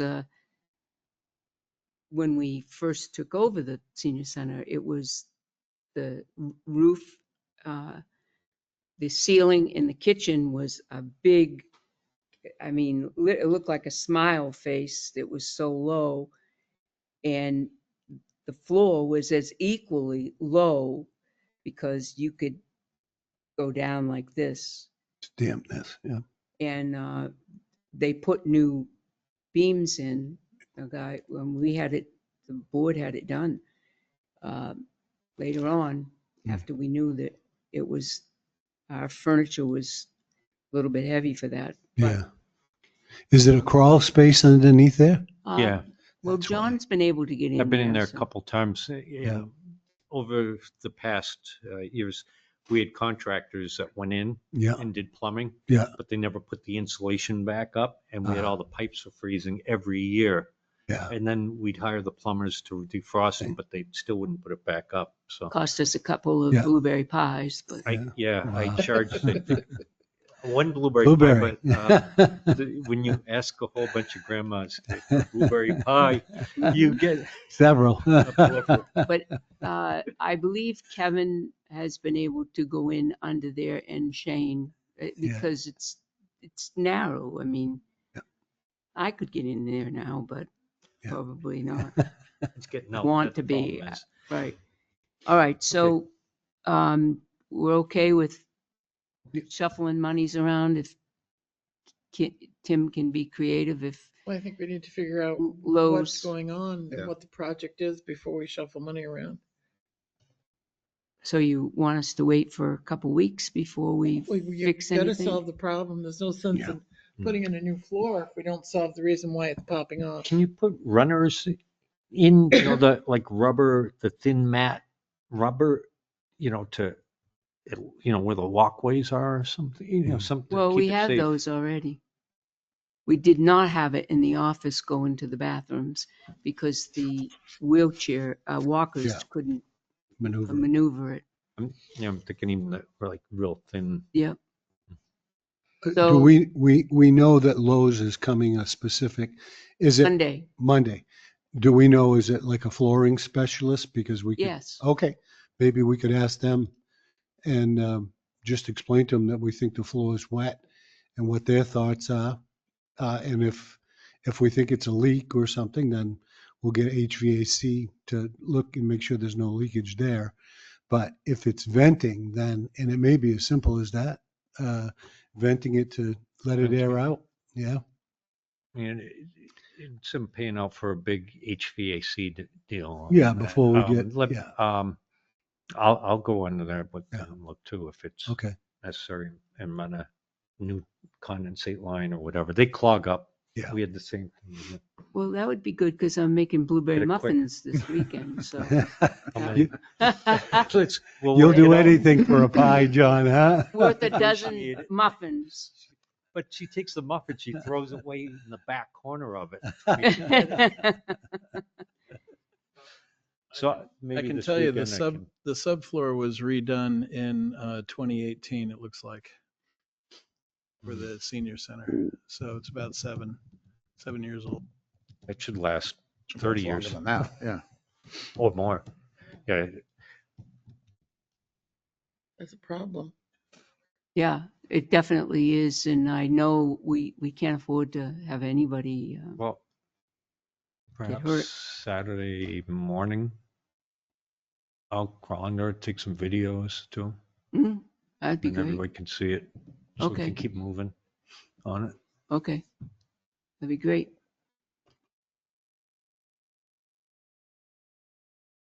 But All do we right. want to make a decision on amounts or? We need to know what the project is, right? We we're should- good for we should- 2 weeks? Yeah. Yeah. We should have a quote Monday. So if they're going to give us the cost, on what the flooring would cost, then if you I'll get under there. get under there, check it. Yeah. I'm not going to be able to accept anything unless I get it an okay from the board. Yep. even if it's something simple to fix underneath, we fix that. I'm gonna be dead in the water for 2 weeks before I can do anything with Lowe's, and they're on an accelerated thing for us. Hmm. That's not my only concern. I don't mind waiting. We're going to spend the money anyway. We can just hold them up on the project until we get an understanding of What what's going on what Because underneath. we might have to dry it out Yeah. beforehand Yeah, or so something. I think we can make if the board so desires, make a motion to approve the flooring costs and with the understanding that need to know where what's where going the on problem underneath. is. So, We don't know the flooring cost. yeah, well, that's But what, we will Monday. yeah, and Tim had some amounts, so. Well, so that you would expend up to the balance of the expendable trust fund and, But that's not knowing the flooring cost. no, correct, Right. Not correct. to exceed. But I always hate not to exceed. so then, in addition to that, not to exceed, say, $5,000 out of the senior center maintenance line. So that would give them about 12,000 to work with. So, and what happens like with the donation money? Then we'll take, if it's more than that, we'll take it out of we're meeting on Monday evening. The executive committee will make a motion. If anything over that, we'll take out of that. And what's the amount that we could spend from the town if, let's say, we need some piping, replace the tubing for the condensate line or install some type of vent window? So Is it $500? those would have to come out of the senior center maintenance line. So it may end up being overspent. I would just do, you mean this weekend? So, if all of a sudden, we discover that it's because it's not getting ventilation and we want to get the ventilation in there, start drying that out so we can go real quick with the floor. Is there an amount that we can authorize to spend? For supplies. Yeah, For supplies. He's saying just for supplies. If John's crawling under that, he can fix it. We can build He just wants to say, okay, I can. a vented screen window, pick up the hardware material, the wood or a fan or something. All right, so you find that it's not being vented. Hmm. Are you going to put something in there that also takes care of winter? I was thinking Like a putting, basement window, like a pour and place No. basement window. no, Like just, open it was up, basically close. a screen or some cloth, And then what do you do in the winter time to insulate that? well, we'll have to deal with it from there. Oh, Yeah. I'm just I talking get where about, you're going. I'm just, I'm Something looking you at a just permanent fix, open, Yes. close. yeah, on a Band-Aid. so, Because we keep having this no, ongoing issue because it's a I'm crawl saying it's space. temporary to get it vented immediately to start drying it out, because if not, we're gonna wait 2 weeks with it unvented and moisture collecting and all that. Pack up some window screen.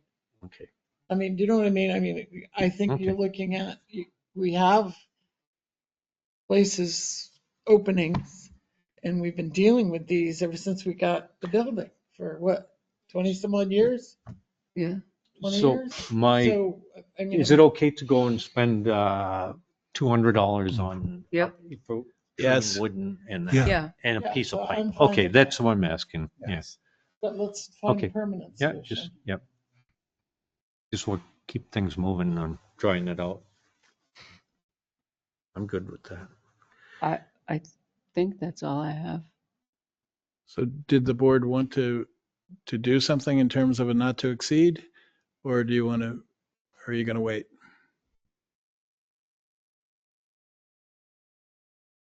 It's just me, but I'd like to have a cost. Hmm. I mean, I like to know what the project is. Maybe go in there and find out. It is a vent problem, or maybe it's a combination of both. And we got to do something permanent with that window. So now or that opening, that's a cost. Separate from the flooring.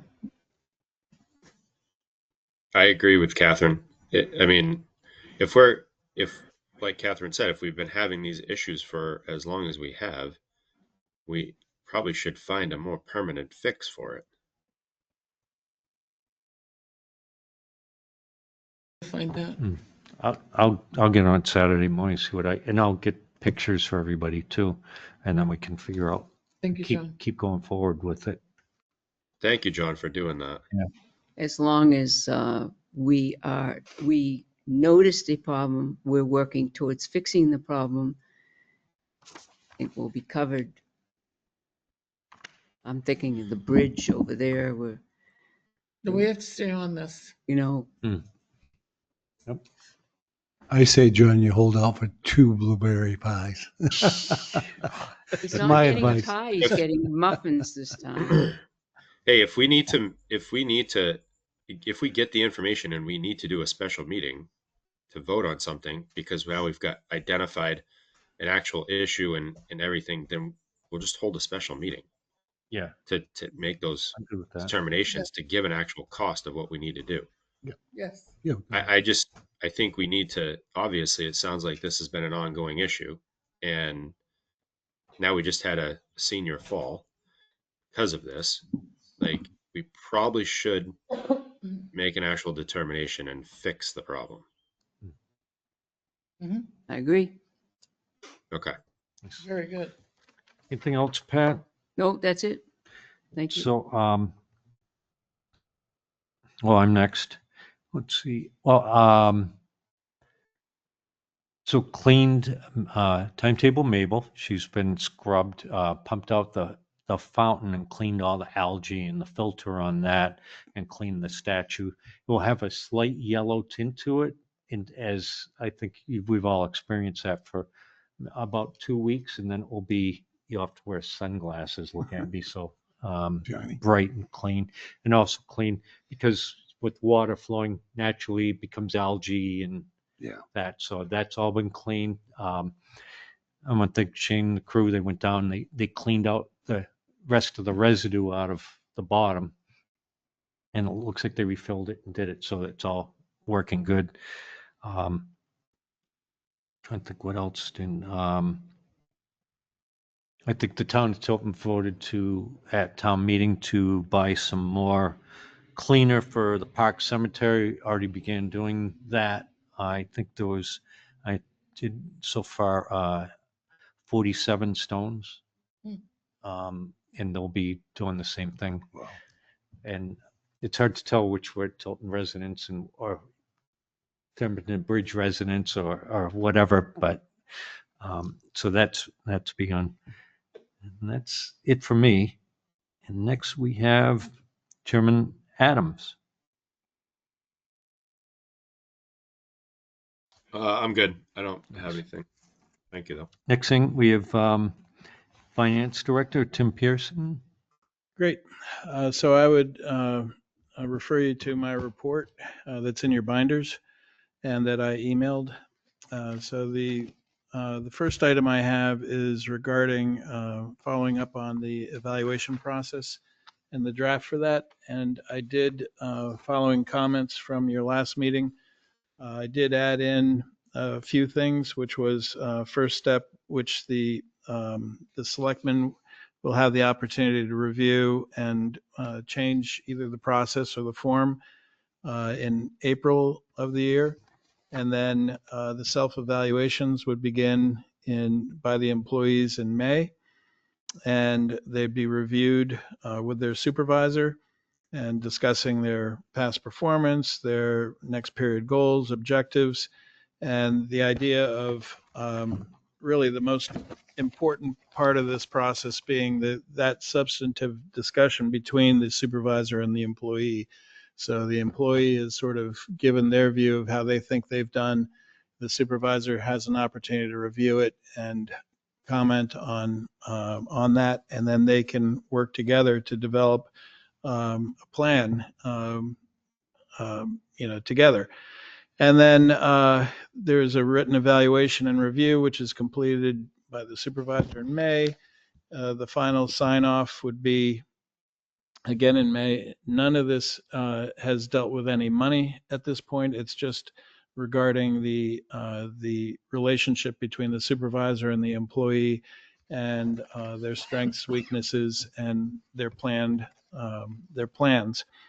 And then it goes to the Board of Selectmen, where the evaluations are reviewed by the department head, and summaries provided, merits discussed.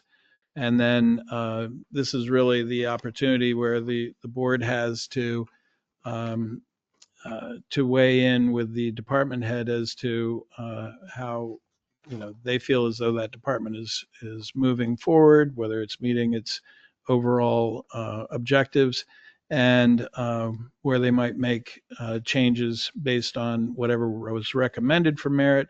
The board would have the opportunity to overrule that and set whatever they feel is most appropriate. And then following that, once the merits are set by the board, the supervisors would be then meeting with the employee and reviewing their merit, and then the paperwork would be done to effect the change. So essentially, the same process that we had laid out before, with the addition of the months to kind of give an overall framework for it, and then also the board review in April, where you can, tweak or make changes as you see fit to the overall process. So this was an effort to memorialize the process, to make it more cookie cutter in future evaluation periods, and to streamline it some.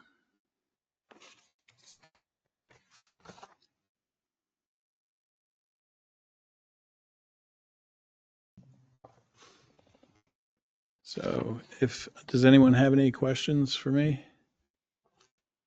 Any comments on that? I don't have a question. I have a comment, though. I want to thank you, Tim, for organizing this.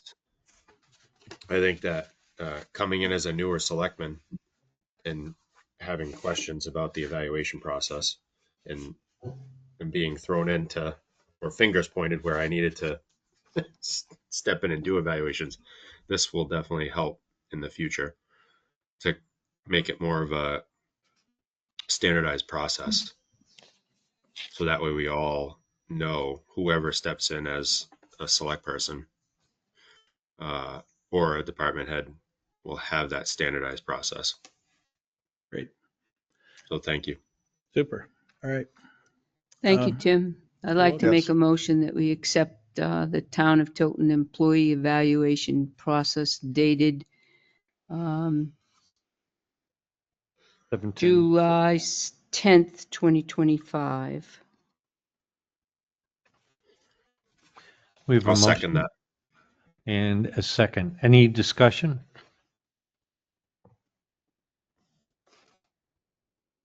I think we might. I'm a broken record.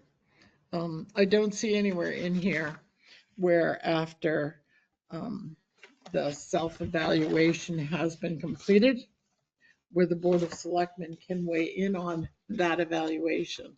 The Board of Selectmen only weigh in on the merit raise. Well, so you have the ability to weigh in on the evaluation of the department head if you feel as though someone has not appropriately been reviewing their employees, or you feel as though there's a discrepancy. You would certainly be able to voice that through the merit, but otherwise, the intent of this is really to establish that supervisor and employee relationship. You are the appeals board, if you will. Correct. For that process. So if Only for the union members. So officially for the union members, but the Board of Selectmen are the employers. I mean, the buck stops with us.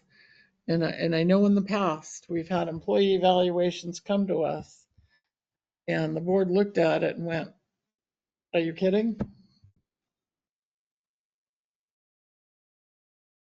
And the employee, had signed them at the supervisor's insistence. And we still changed it because it was wrong.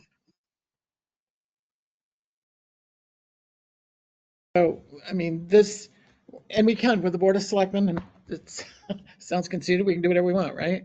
It's our evaluation process, but it makes it more cumbersome if that isn't in here before the employee and supervisor agree to it. In other words, there's nothing that tells the employee that, okay, you and the supervisor have sat down, you've looked at this, you've agreed to it. Now it's going to the Board of Selectmen. Who could change that? That's not in here anywhere. So it becomes a complete surprise. So, I guess my comment, and I understand what you're saying, and I know that it has happened on occasion over the course of, the time that I've been here. I've witnessed, a few times that that's happened, and that is a potential, but the whole point of this is that, that no one is going to know their performance better than the person that manages them. Would you agree? Not necessarily. The members of the Because Board of Selectmen? Selectmen, we have contact with our employees. So, I disagree. I disagree. I feel like that we are leaning into an area where you are now overruling what the department head or supervisor is saying. And I don't think that's okay. I think that we put the trust and the faith in the department heads, and the department heads put their faith and trust in the supervisors to do their job. And I understand where you're coming from, Catherine, but I also think that this is, I don't know. I also I know that think in that the past, employees have not been treated as fairly as they should have been. And the Board of Selectmen did intervene. It didn't happen often, but it has happened a few times in the past. I didn't see it at all this year. But that's my so concern. here's my thought behind the way Tim did this evaluation is that this was a process that gives us some groundwork of what this could be moving forward. It doesn't mean down the road we can't make tweaks to it. Correct. And I feel like this is a great starting point, which was the whole purpose of Tim putting this all together, because it allowed some framework for us to be able to identify, okay, this is the process. Because to be honest with you, when I sat at that table and I was asking about the process, I was getting 4 different answers on what it looked like. And so I think this is a great point of being some groundwork. And you're right, Catherine, there are going to be special occasions. There are going to be things that are going to come up that the board is going to have to step in on. And I completely agree with you there. But I think this gives a great overall framework, and it allows us to be able to, down the road, if we need to, make adjustments. But the best way to make those adjustments is to hear from our department heads. Is it working? Is there something that needs to be tweaked? I think these are kind of like a living document, right? A living, breathing document is kind of the way I would look at it. I also agree with that. I think the people that work with them day in and day out have the best point of view to offer to us on their employees. We have to trust the department heads and the supervisors to know that work with them every single day to know them best. And we always have that purview, like you said, if we don't agree with something, then we can challenge it Step then. in. Yep. I think one of the things That that, makes it very awkward. and I like this. This is good. I think we should have some type of plan in place if there's a disagreement between the supervisor and the employee, what that process would include. If they, well, I don't think so, or whatever, where would they go from there? So if the employee and the supervisor are, they discuss it and they work it out or whatever, and they point out things. If the employee's like, no, I don't think he's seeing what I'm seeing.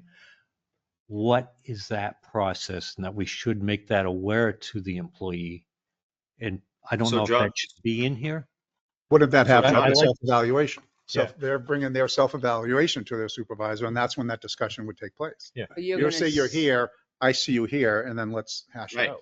And if it doesn't, but if they run into that one thing where absolutely a stone wall, where do they go? That's me. So then That's where I come in, I can. because I'm your s- HR person. And have that as, then they would. We're go and do closing that. a door that has been open for decades. I can see at least 2 to 4 instances right off the top of my head, and trust me, it's tired, that right now, next year, that could possibly happen with what John is saying.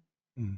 So I would, I think he's right. I mean, there has to be like a little loophole, a, That's- a gateway, a gate to go through to say, we're available, or you're available, or somebody's available to listen to that disparity of, I'm here, you're here, we're not agreeing.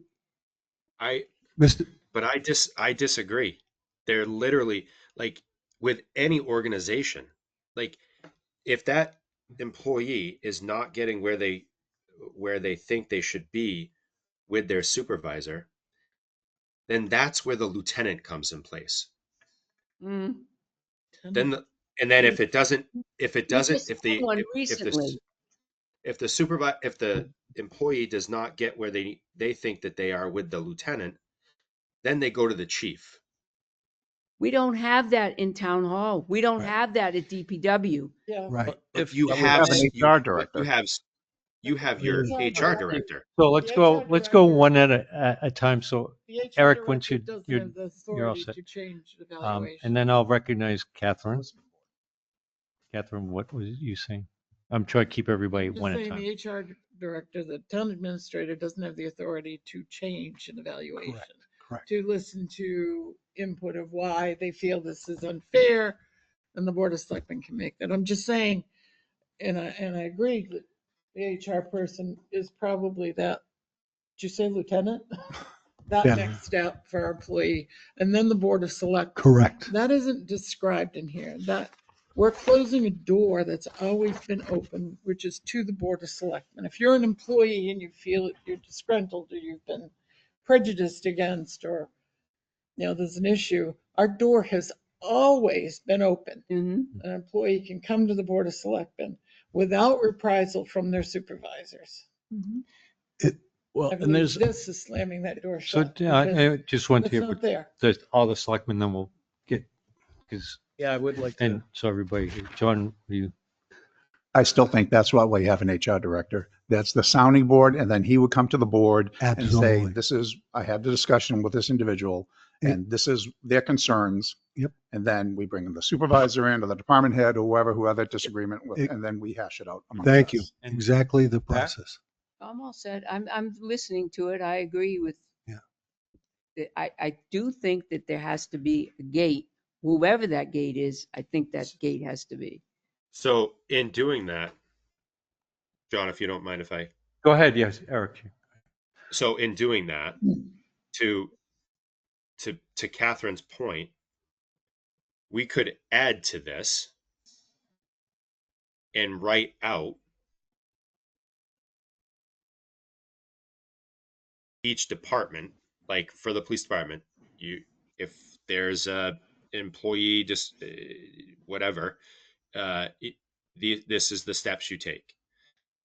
If it's for the town hall, this is the steps you take. If it's for DPW, this is the steps you take. Would that make it better? Mr. Chairman, if I Go might ahead. help here. And I'll go back to my hat, one of several, as sheriff. I had a unionized uniform staff and a non-unionized civilian staff that worked for the county, but the unionized employees worked directly for me. The civilian staff were county employees. So if I look at this same thing, like, and I had this discussion with Eric and Tim and Abe in my office, is that if an employee has an issue with a supervisor, like in Tilton PD, that employee would go follow the steps, the chain of command in Tilton PD. And if they got to the chief and the chief said, listen, I disagree with you, I support what was written there, then the employee could, in fact, appeal that to the HR person. In the county, it was the HR person. We had an HR division. In this case, for the town of Tilton, it is me. And that employee could come to me and say, they disagree with the chief, the supervisor, and all of that stuff. And I could say to him, well, you know what? I agree with the chief and all the others. The ball doesn't stop there. The ball then comes, and that person can say, listen, I want to go follow the appellate process to the next level. And the next level is the governing board, and the hiring board is this board, the Board of Selectmen. So the employees are entitled to that. If we put that language in this evaluation process, it is in our progressive disciplinary process for the town of Tilton under the personnel rules. So it would be consistent with that process. Was there a crash at that end? So, John, yeah, Tim, you, may I comment now? yes, please. So, so there is an opportunity in step 5 where the employee can add comments to the evaluation. And I guess I don't feel like this is closing a door to anything in terms of access to either human resources or the Board of Selectmen, because it's not saying anything is precluded. It's not changing any access in any way. It's just outlining the high level steps. You know, it doesn't go into nitty gritty detail. It's the high level steps, and that there's nothing that precludes people from going to HR or from going to the Board of Selectmen. But it gives someone an opportunity to write, you know, I don't agree with my supervisor, or I think I did better in this area and I got judged too harshly, or, you know, there is that opportunity there. I think they should also have it in there and know that they can, not just write a comment. I think they have to know that they do have that ability. That's just my personal, that they do have that process. So it could be something that should be on the very easy. form then, because Or they'll on the see form that that they're filling out? self-evaluation Yep. form. They'll see, I you like know, that. if you disagree or at an impasse These are with the your proper supervisor, steps. you can see the board, you know, the human resource officer, or, you know, so on and so forth. So this is basically an outline of what you're going to do on a form, is what you're telling us. Correct. Well, the form would stay the same, but say with that Right. Right. that one addition. Okay, got it. It's just I get it. Like, I understand the concern, and I understand the thought of it possibly be like closing a door, but I look at it as this is more of like formalizing of how we are going to have a process for evaluation of employees. And you need some standardized way of doing it so it's the same for anyone that comes in to be part of this. That was my thought behind it, you know. And I don't think it's closing a door. I think in the law enforcement aspect of it, it's a chain of command. Like you're even taught that at police standards and training. Everything's a chain of command, and you you're afforded all the opportunity of it. I understand town hall and DPW is a little bit different, but you have your HR and your DPW. You would have your director, and then you'd have your HR. I don't think this is shutting anything out. Let me ask one other question. Previously, has it ever been spelled out that they could always come to the board if they didn't agree on any previous evaluation? Just recently Just this? with a DPW. No, I'm saying that, has it ever been spelled out on a review or Oh, process? okay. That- Yeah. So was anybody ever told, hey, if you don't agree with this, you can always come to the select board? In the past, has Not that in ever happened? writing, but Has it it's- ever been in it's- Not writing? in writing. It's On an understood. evaluation itself, no, Okay. not in 20 No. years. So we've 18 never years. shut down any employee from coming to the board in the previously, even though we've never told them they had that opportunity. Right. That's And correct. just recently, we had a DPW employee Correct. who chose to come and then Decided not to. chose not to. Right. Correct. But I'm saying it's never been out there in the past Of his that own. they've had that option. So I don't think Not we're in taking, writing, but it's been out there. okay. But we're not taking something away. We're not closing Right. a door. Right. That's right. Okay. We should make it somehow official that that is the policy, that they can. That's different. If you want to make a new policy and add it in to spell it out to somebody, then I mean, we say it, but we don't, maybe it should say. Let's move on. Well, we have a motion on the, We have a motion Floor. on the floor. Which means to vote. Call the question. I got lost in that one. Thanks, Pat. So we have a motion. All those in favor, say aye. aye. aye. Aye. And opposed? They said, record show. I said, no. I'm going to say no, I think, because it should have some type of thing. And, They should know. okay. So the motion passes. Next. Okay, the next item is regarding the 2026 budget schedule. So, I've laid out, a proposed overall budget schedule for the board and would like to get your opinion on it. So during July and August, I'll be working with the department heads on their priorities and their budgets. And that your first meeting in September, I would present the entire departmental budgets with the department heads here to the board for your review. And then the board would have September and October to review with department heads the nitty gritty of their budgets and discuss any issues, review suggested warrant articles, and make any adjustments to the budget during those 2 months. And then in November, that these once approved selectmen's budget, that budget would then go to the budget committee so they can see what the selectmen have approved. And of course, during this entire process, if the budget committee wants any portion of this or all of this, they would see the development as it's going through the process. And I would generally make that available to them, which if they want to see that. And then November, December would give the budget committee opportunity to do their reviews. And generally speaking, they start with the outside agencies sometime in the late September, October timeframe to review those. And then January would be public hearings for the proposed budget. So just as an overall kind of schedule, hopefully we could keep to something like that to stay on track to get everything done so that we're prepared for public hearings in January.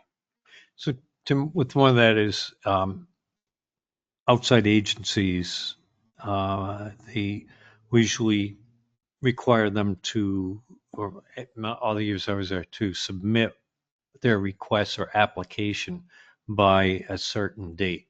It's September 30th, I believe is Yeah. the date. Do Yeah. we set that date, or can the Board of Selectmen? No, it's a budget The committee. budget That's all? committee has set Okay. that. All budget committee. Yeah. Can we set a not to exceed percentage on their budgets, their requested budgets, not to exceed 1.5% from 2025? Wow. Well, you can't really, I think it's unreasonable because you have some people that have raises and that incorporates the raise carried over. But this is our budget, and I'm not talking about raises. Raises the Board of Selectmen need to deal with. Well, I know, but that's part of the, that's a huge percentage of the budget. So we normally set a 4%, Hmm? and that's what the department heads go by. Hmm.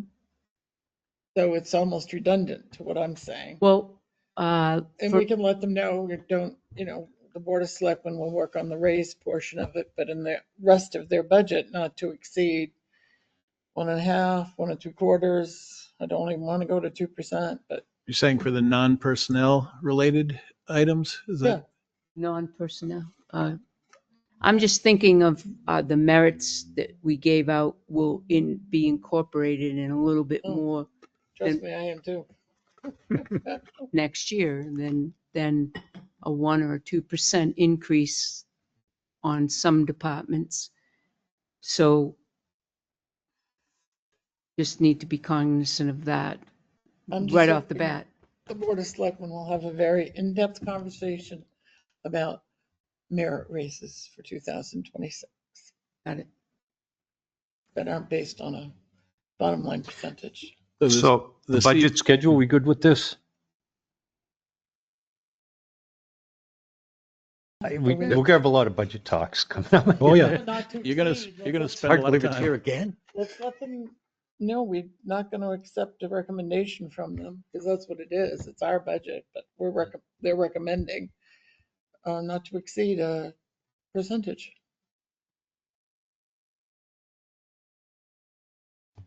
2%. So by department, not to exceed 2% outside of personnel related lines. Yep. Okay. Is that a consensus for everyone? I'd like less. I'd like 1.5. Yeah, I'd like it flatline.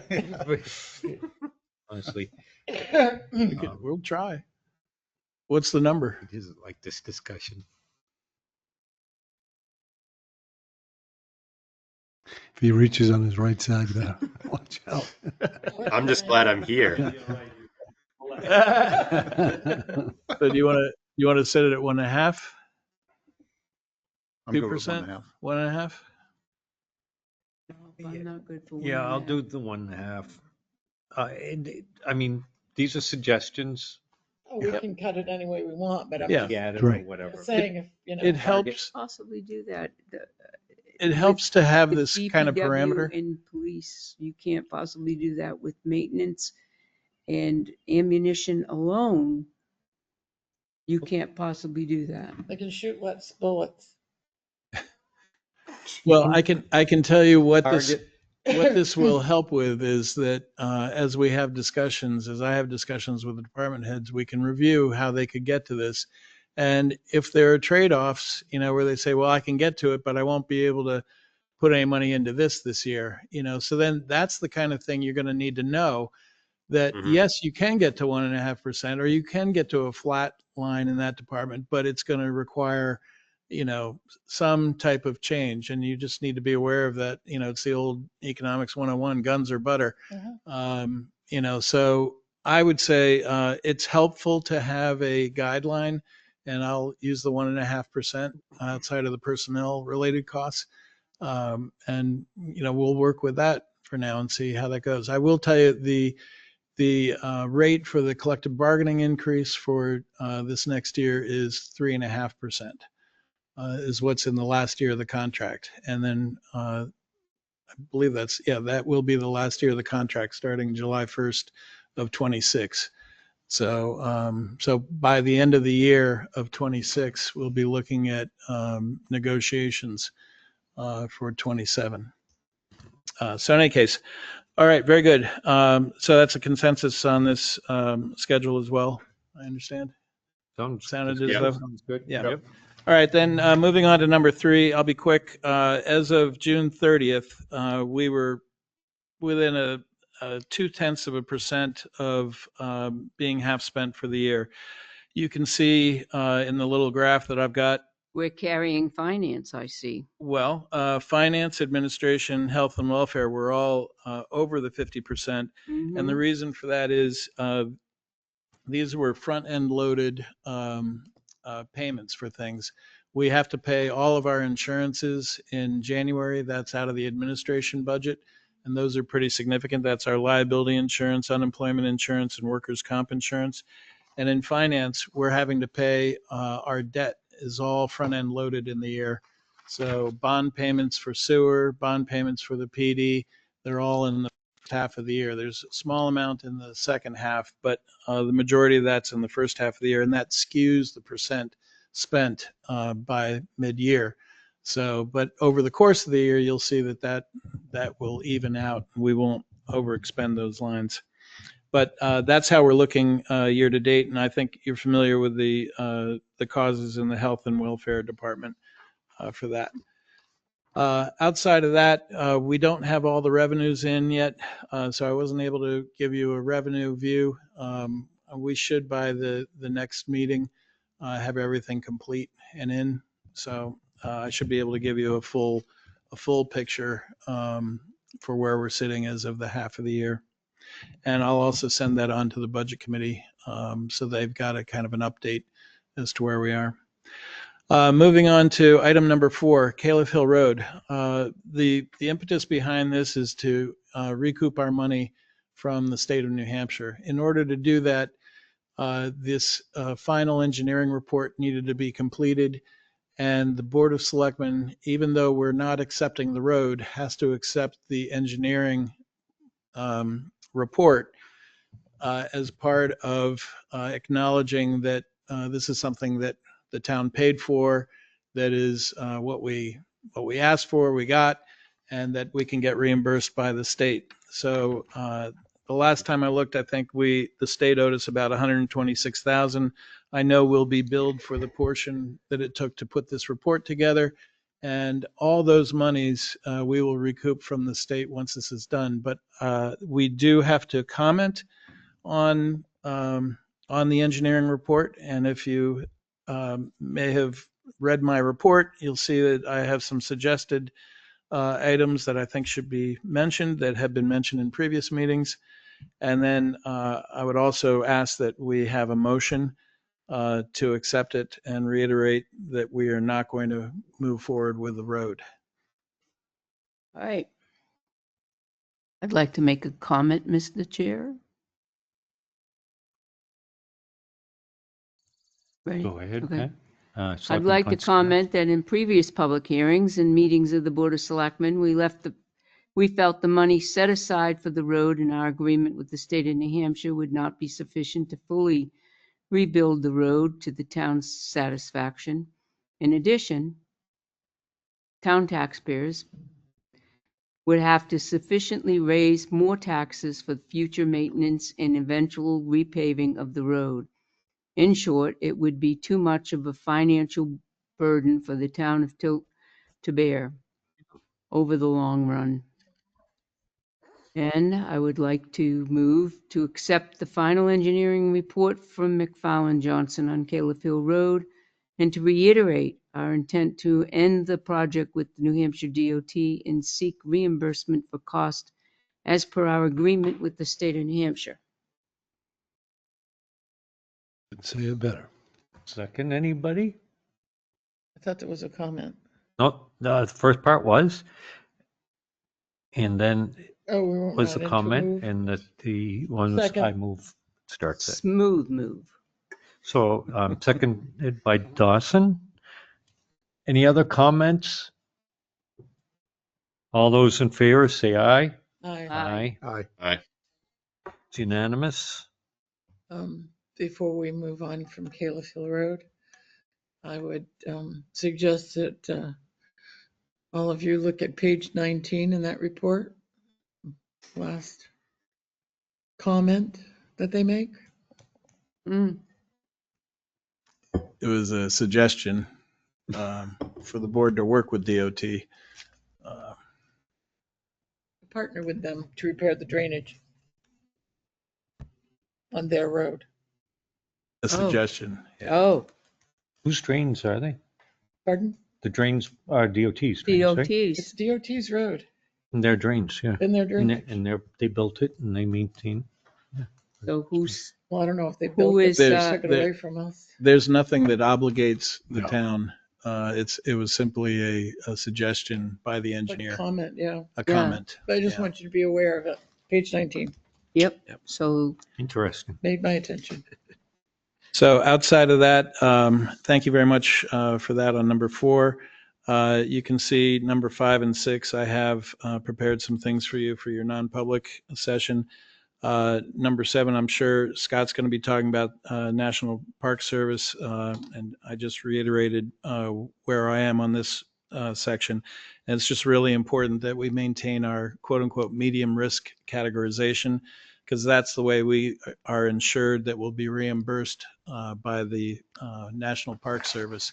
If we slip on that designation, if we approve something, if we act before we have pre-approval, we are not guaranteed reimbursement.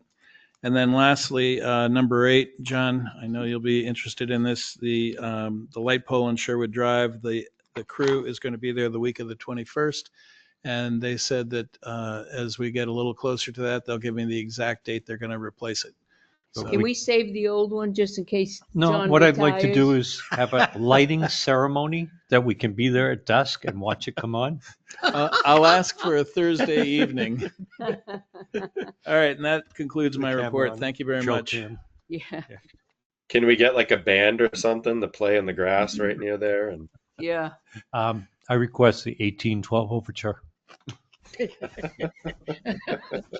hilarious. I'll contact WMUR. Thank you, Tim. Come out.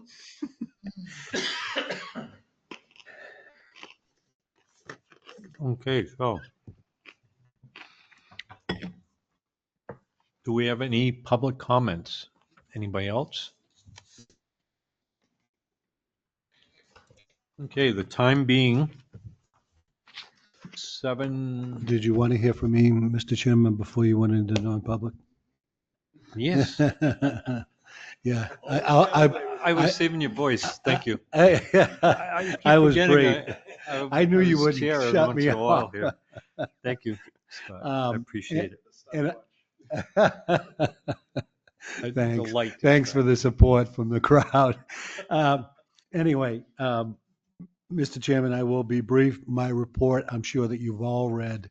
There were several things in there, and I won't rehash it in a order of time, but I would like to get the board's permission.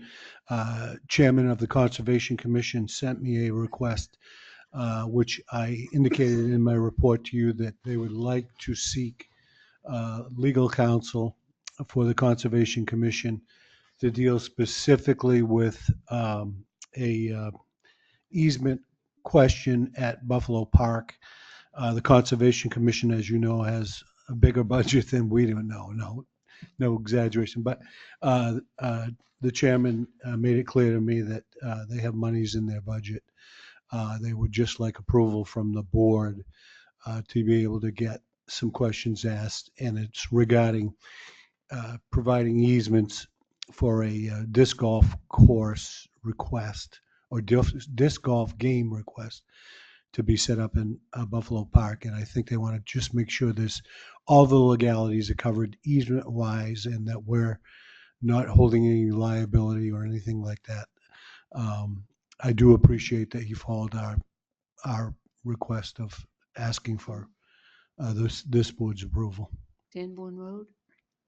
Pardon? Where? In Buffalo Park. So I could probably give you a yeah, I brief just want to know synopsis. where. So all throughout the park, disc golf, they play it in different settings. Yeah. Where with this, they want to have it all throughout along the trail Oh, in there okay. by the recreation Yeah. department or parks. And the thing is that the way that the deed is written, their easement for conservation, it's kind of specific as to the recreational types of purposes that could Correct. be used for, and also the maintenance of the forest and the floor in there. So before they granted permission to the parks to go ahead and do that, they wanted to make sure that it wasn't in violation of the original easement and deed. Right. And they do have the money in their budget to cover for it. It should be a quick Right. yes or no. Yeah. Yeah. That's all they're looking for. Yeah. So, In the town budget or in their other monies? In specifically to the Conservation Commission set aside, of course, Right. it's the town's budget, but it's the monies that come monies into it. that were already earmarked for the Conservation Commission. So it's the selectmen's budget. It's not, Yep. yeah, okay. Brain just died. Yep. The money from current use or any of that. No. This is from the budget. From the budget, Okay. yeah, it's set aside, and I think they include legal costs in there. a Did little they bit. have an attorney that they Yeah, he gave me, suggested? yes, Chuck has spoke to our CL or somebody that they've used in the past. Okay. So, I'm in favor. Everybody good? I'm good. We're good? Yep. Do we need a motion? Consensus? if we would, please, Okay. yeah. So moved. Second. And all those in favor say aye? Aye. Aye. Aye. Yep, it's I'll- unanimous. I'll notify the chairman tomorrow. So, thank you.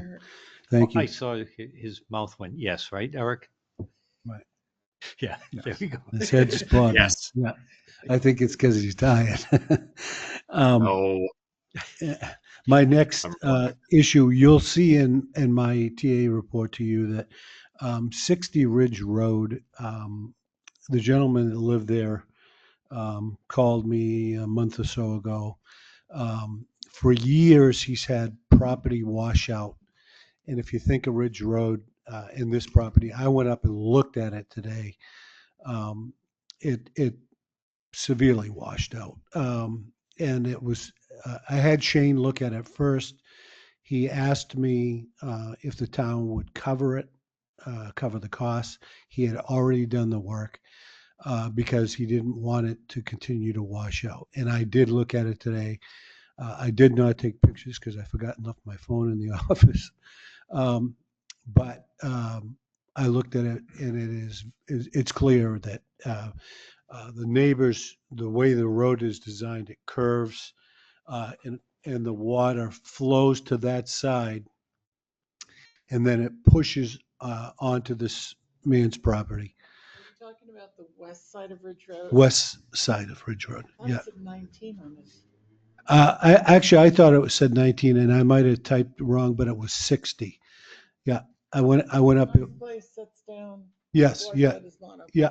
Yeah. I went up there and I had a Oh, you did? picture. I wanted to make sure I was showing him the right place. If Okay. It wasn't a second. Yeah. And anyway, I sent Shane up and Shane said, yes, it's the water from the road that created the problem.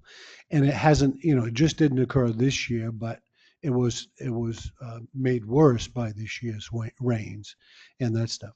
So the man had a company come up and install on his property a drainage ditch and run a line that goes down his property and out the back of his property where it's kind of banked. So the water flows. It would have naturally flown that way anyway, but it washed everything out. It took out his lawn and driveway. He has a lower driveway.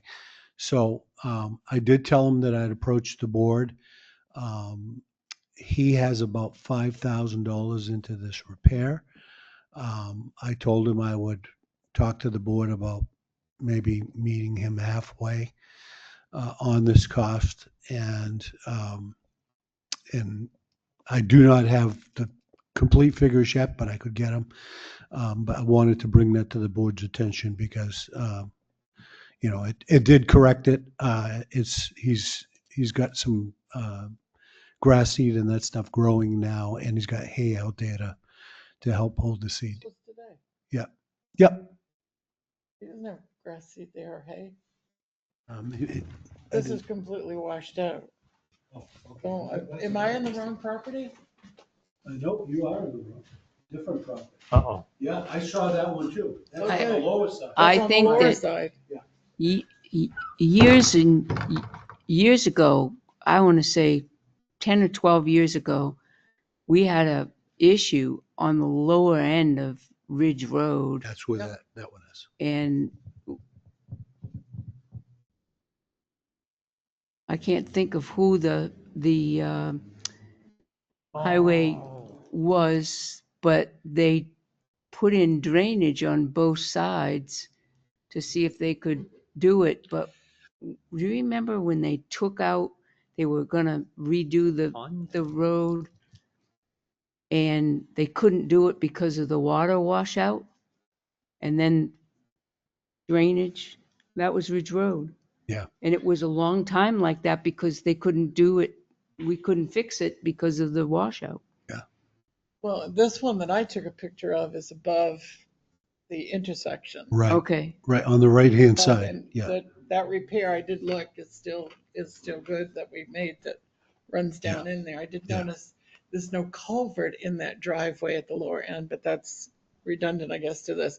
My concern is there is practically no ditches on Ridge Road. I agree. I agree. And I'm wondering why the town would take it if if it wasn't made properly, and why haven't we ditched it, if you will, which would have alleviated this problem. Yeah. I agree, Catherine. So Hmm. I think we have a bigger problem than just that one property off. Obviously, there's two. Yeah. We have a problem with Ridge Road. So before we agree to pay for somebody else's idea of fix it, we have a bigger problem. Okay. Just my thought. Well, I know the road. Yeah. We have a problem if it's still continuing. Yeah, it is. We obviously have a problem, and I think that we need to figure that out. Yep. Before we agree to pay, because Catherine has another property, so are we gonna agree to pay everybody up I know. on Ridge Every Road? time it washes out, Right. and is it done properly? Right. This one Shane felt was done properly, and it has. I looked at it today before I went to the senior center, because I went by specifically to look at it, because I knew I was going to ask you tonight. So Where does it drain to? it actually drains off his property and then back into a wetlands area behind his house. So, we have to be Yeah, concerned with that, because if everybody starts draining to the wetlands, Yeah. and then there's somebody else down from the Below, wetlands. yeah. Now. Yeah. No, this I is think our ordinance allows drainage to the wetlands. Yeah. right. Right. Especially Off- road off- drainage. I don't know if it's identified as Yeah, wetlands, and but off site Yeah. from it. yeah, Probably created the wetland. right. So, probably some type of relief or repairs are in order. Yeah, I I agree. think that we need to get somebody that Yeah. knows what they're doing up I- there I to do. say, hey, this is how we fix Ridge Road. Yeah. Permanently. I agree. Has the issue been brought up in the past? Or Uh, are we aware of the issue? Shane had said that he was aware that there had been a problem there, and I think he was referring to the one that Catherine's talking about. But there is an issue. It's And you said, what was the one you said it actually was? 60. 60. 60. Yeah. I don't know if you were in the room or not. I said, 10 or 12 years ago, we had a severe problem on Ridge Road and we couldn't fix it because the water was coming down. We couldn't put a top coat on or anything on the lower end of Ridge Road. There was a severe, and I don't know who the DPW director was at the time that tried to fix it. But on the lower end, it was a severe problem because the water just was coming down like crazy. We have a problem on Ridge Road. There is, if you go look, you'll be surprised. This, it's an oxymoron. There's culverts at the end of the driveway, but there's no ditches. Right. That direct water Into the culverts. Yeah. With the board's permission, I will send a letter back to the resident and just tell them that we're going to look at this as part of a bigger project. Yeah. But I will, in fact, re-entertain his request at some point in time. Yeah, So, absolutely. Thank Yeah. you. Right. okay, thank you. Got to go right up there. While I'm in the request mode and you're in the giving mode, did I say that all in one sentence? Oops. We are going to be redoing High Street Extension. If you haven't been to High Street Extension lately, if you go there, you'll see the water line was replaced and all that stuff. But unless you know this, and I did not, it's been a lot of years since I've been on High Street, but I've been there several times. But the sidewalk is road level. It's not a raised sidewalk. And it went for the length of almost all of the houses on that road, not quite to Buffalo Park. So it stopped just short of Dave Fox's property on Dave is right next to Buffalo Park. So we're going to be redoing that road. We're going to reclaim it as part of the Tree Street projects in the next couple of weeks. There are 4 out of 7 houses on that road that have handicapped folks. And it was not included in the reclaim request, to my knowledge, because I asked R&D. It would be very beneficial for us at the same time to make, again, not a raised sidewalk, but a sidewalk in front of or replace the existing broken up, crumbled sidewalk that has not been addressed in at least the last 18 years. It's a perfect opportunity for us to do it. We're going to be doing the road. I think it would be a minimal cost, but it surely would be helpful to those folks that have 4 members of their families that are handicapped and a couple in wheelchairs to be able to at least travel in a somewhat sidewalk on the side of the road. So I would Required to make our sidewalks ADA A- accessible, are we not? absolutely were. And this, in fact, would meet the ADA requirement. And I think it would, I'm under the impression from Jeff from R&D is that they're doing it, just make it part of it. And it would change the number, I'm sure, a little bit, but not significantly. So I would like the board's permission to ask Jeff to I'm look for at that. So Are they going to remove the existing, I assume it's an asphalt sidewalk? yes, Just yes, it is. reclaim. Yeah, Are yeah. they going to remove that They had. asphalt? I don't know that was in the original quote. I No, didn't. no, I mean, would they? Yes, Would- yes, They yeah, would remove that. right, I yeah. hate the Some expression of the reclaim. asphalt is still there, but a lot of the asphalt is not there. It's Gone. just, Yeah. All it's, broken, yeah. it's just I'm good for it. dirt. Okay, I'm good with it. good. I am Yeah. too, thank you. Okay. Do I need a motion just to No No, motion. okay. It's Nope, coming out of the consensus. sidewalk monies, Okay. right? sidewalk monies? Yes, is Yep. where it would come from. Okay. Yep. Thank you. Well, yeah, the capital reserve fund. Capital reserve. Yeah. Sorry. Right. Sorry. I do have in your review folder, before you go into non-public, Mr. Chairman, I would like to make sure that I am doing my due diligence. Payroll needed one more signature. There's a PAR for an individual in there that was requested from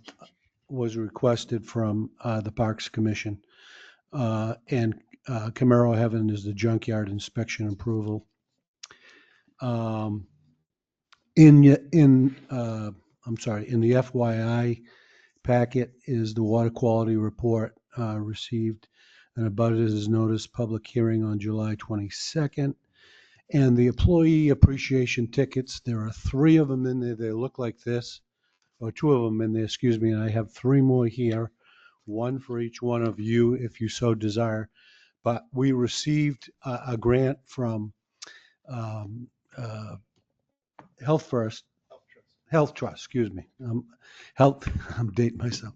Health Trust, and for $500, it's in a grant we get.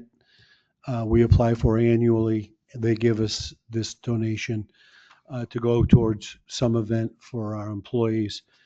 It was Amy's bright decision, and I'm not going to take credit for that, to do a little employee appreciation certificate. There was a lady in town that runs a food truck, so we would have the food truck come in. It's mostly it's called Mara's Baking Company.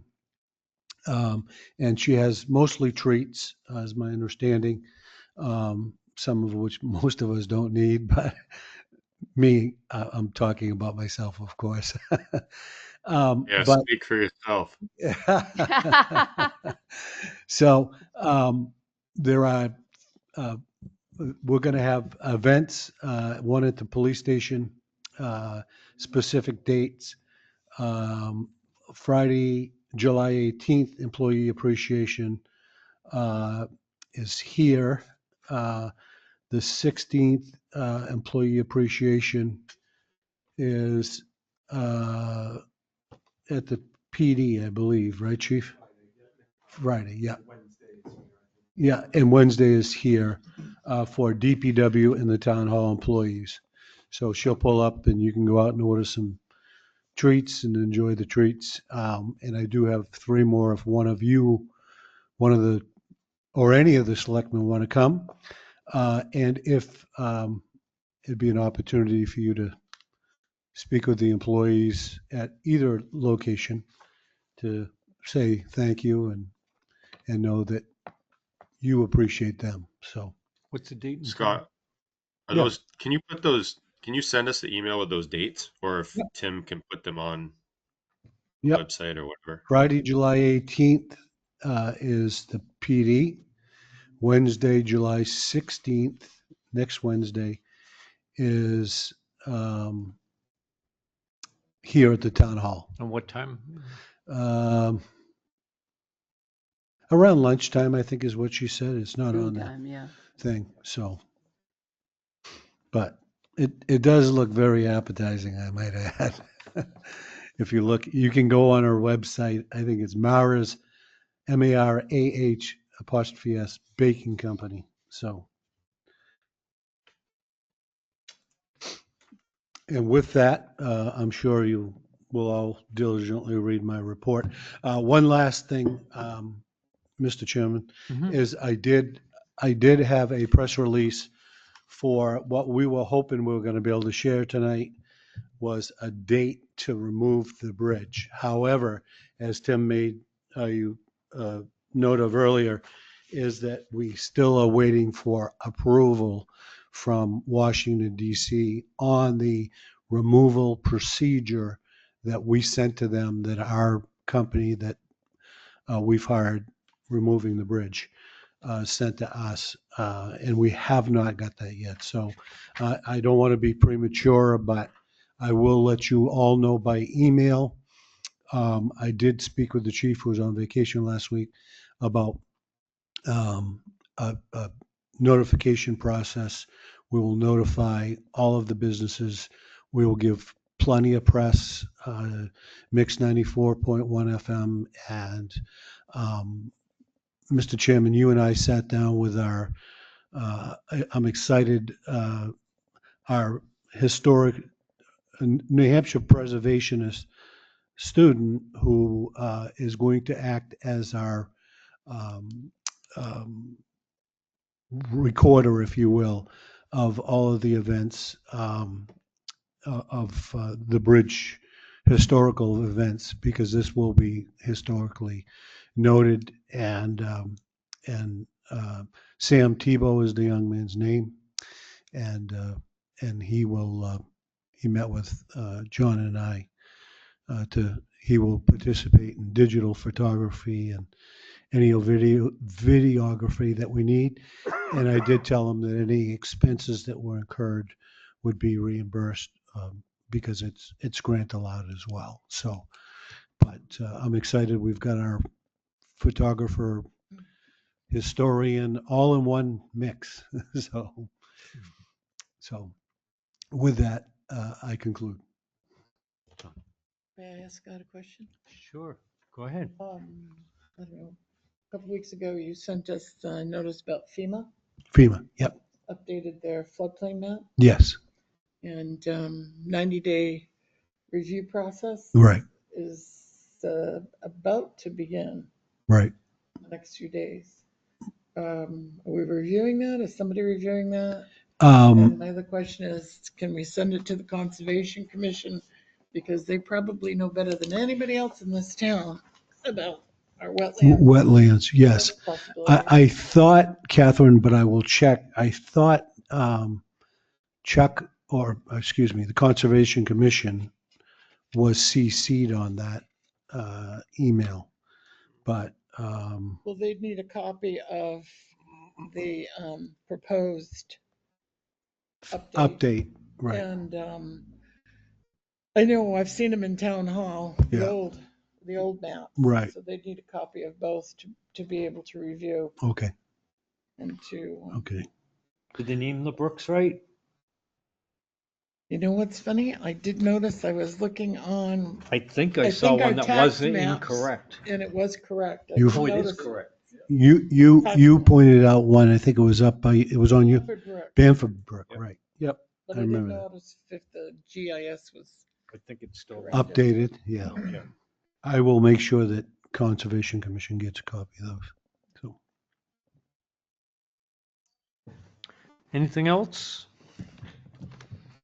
And one more chance for public comments, and I don't see anybody else on there. For the time being, let's see, we got a couple different times here. 7:32 PM. I make a motion to move into non-public per RSA 91A:3 2B,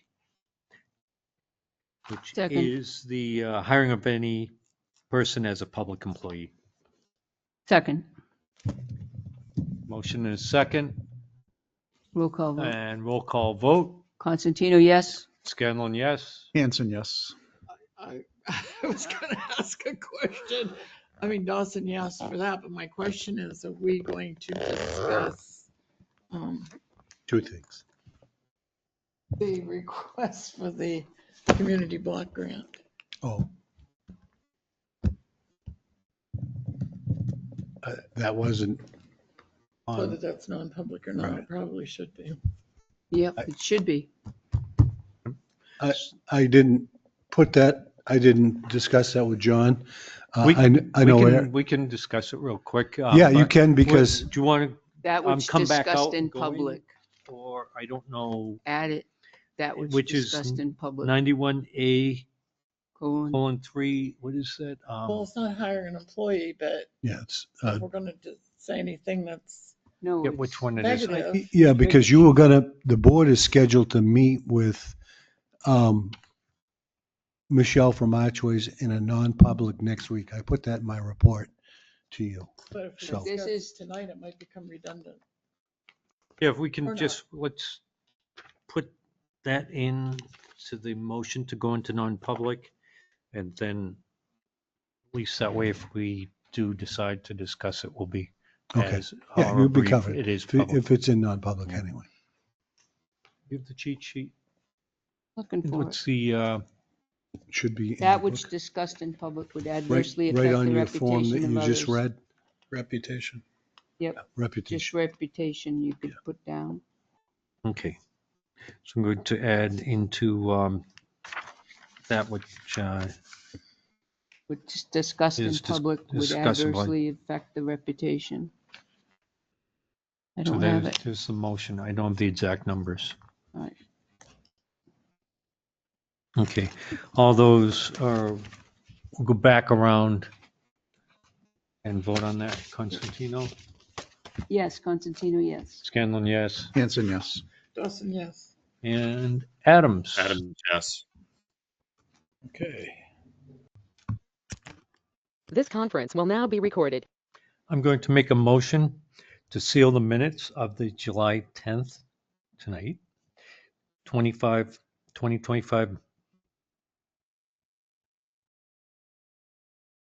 because the reasons justifying the need for the non-public still remain. Second.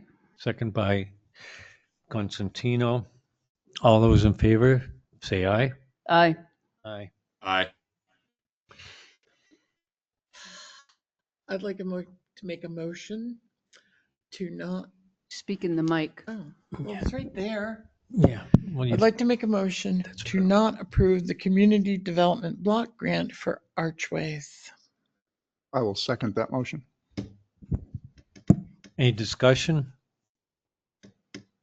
All those in favor, say aye. Aye. Aye. Aye. Aye. Opposed? So moved. Let's see what else we have on the. Can we ask the town administrator to contact the necessary people? Yes, could you contact the necessary folks involved in this to let them know that that has been not Voted approved on. and not to cancel any hearings or anything? Okay, thank you. Is there anything else coming before the selectmen tonight? I have one thing. Motion to adjourn. Second. I don't know, what do you think? All those in favor? Aye. Aye. Aye. Good night, folks. Have a good night, everyone.